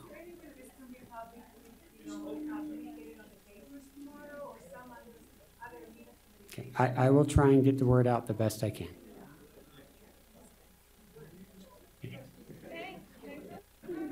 We have to keep the meeting in order. If you have additional questions for me, I will be happy to sit here and visit with you well into the evening to address those individual questions. But please understand, to keep the meeting in order, we do have to stay on agenda, but I will be happy to visit with you at the conclusion of the meeting to answer additional questions. That's fine. So. No, we're trying to get there. Okay, I'll at this point in time entertain a motion.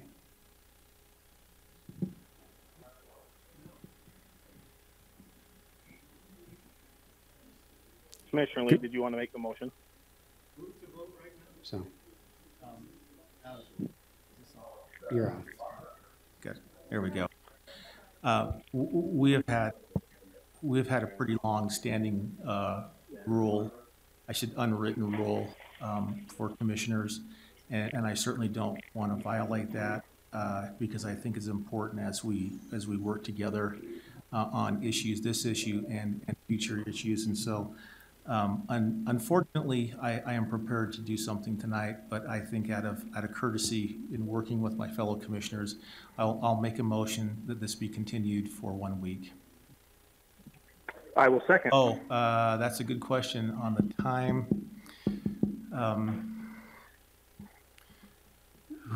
The time has to be 9 a.m. unless we do a different day because we have the employee appreciation dinner. Yeah, that's true.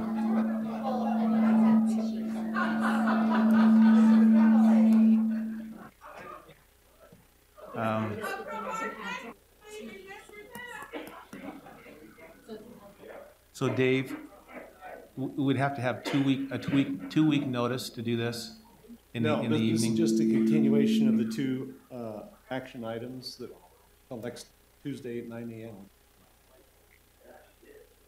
My concern is that 9 a.m. Makes it impossible for some people to come, and that's.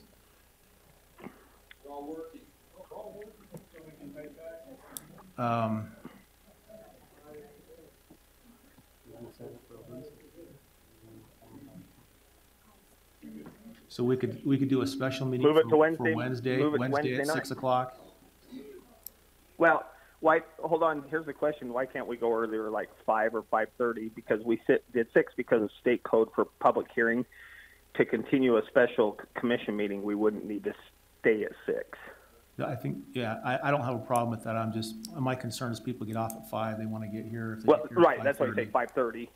That way, we have staff that can stick around this time, and since we'll have a budget action item, we can reach out to them so they can also come and allow the public to hear things because they should have been there as well. Yeah, it won't be a public hearing, so it'll be more of a discussion that we have afterwards that would be on, again. Well, it'd be like every other action It would item on give- our it would give commission an agenda. opportunity We to talk speak. about it and we allow comment on it. So we would allow public comment on the item. It just wouldn't be on the Right. hearing format. I'll make the motion that we continue this till Wednesday, and I don't know what date that is. Is that the 12th? Yes. Yes? Yes. Oh, no, we'll do them both on the same night. So we'll continue, my motion is that we continue agenda item number 1 and agenda item number 2 to Wednesday, the 12th at 5:30. Same location. Same place. Okay. I will second. So I have a motion and a second for continuance of agenda items number 1 and 2 for Wednesday at 6 o'clock. 5:30. Excuse me, 5:30. So, all those in favor, please say aye. Aye. Aye. That motion will carry 3-0. Motion to adjourn. Second. I have a motion and a second to adjourn. All those in favor, please say aye. Aye. Aye. Motion will carry 3-0. If you have not signed the attendance sheet, please do.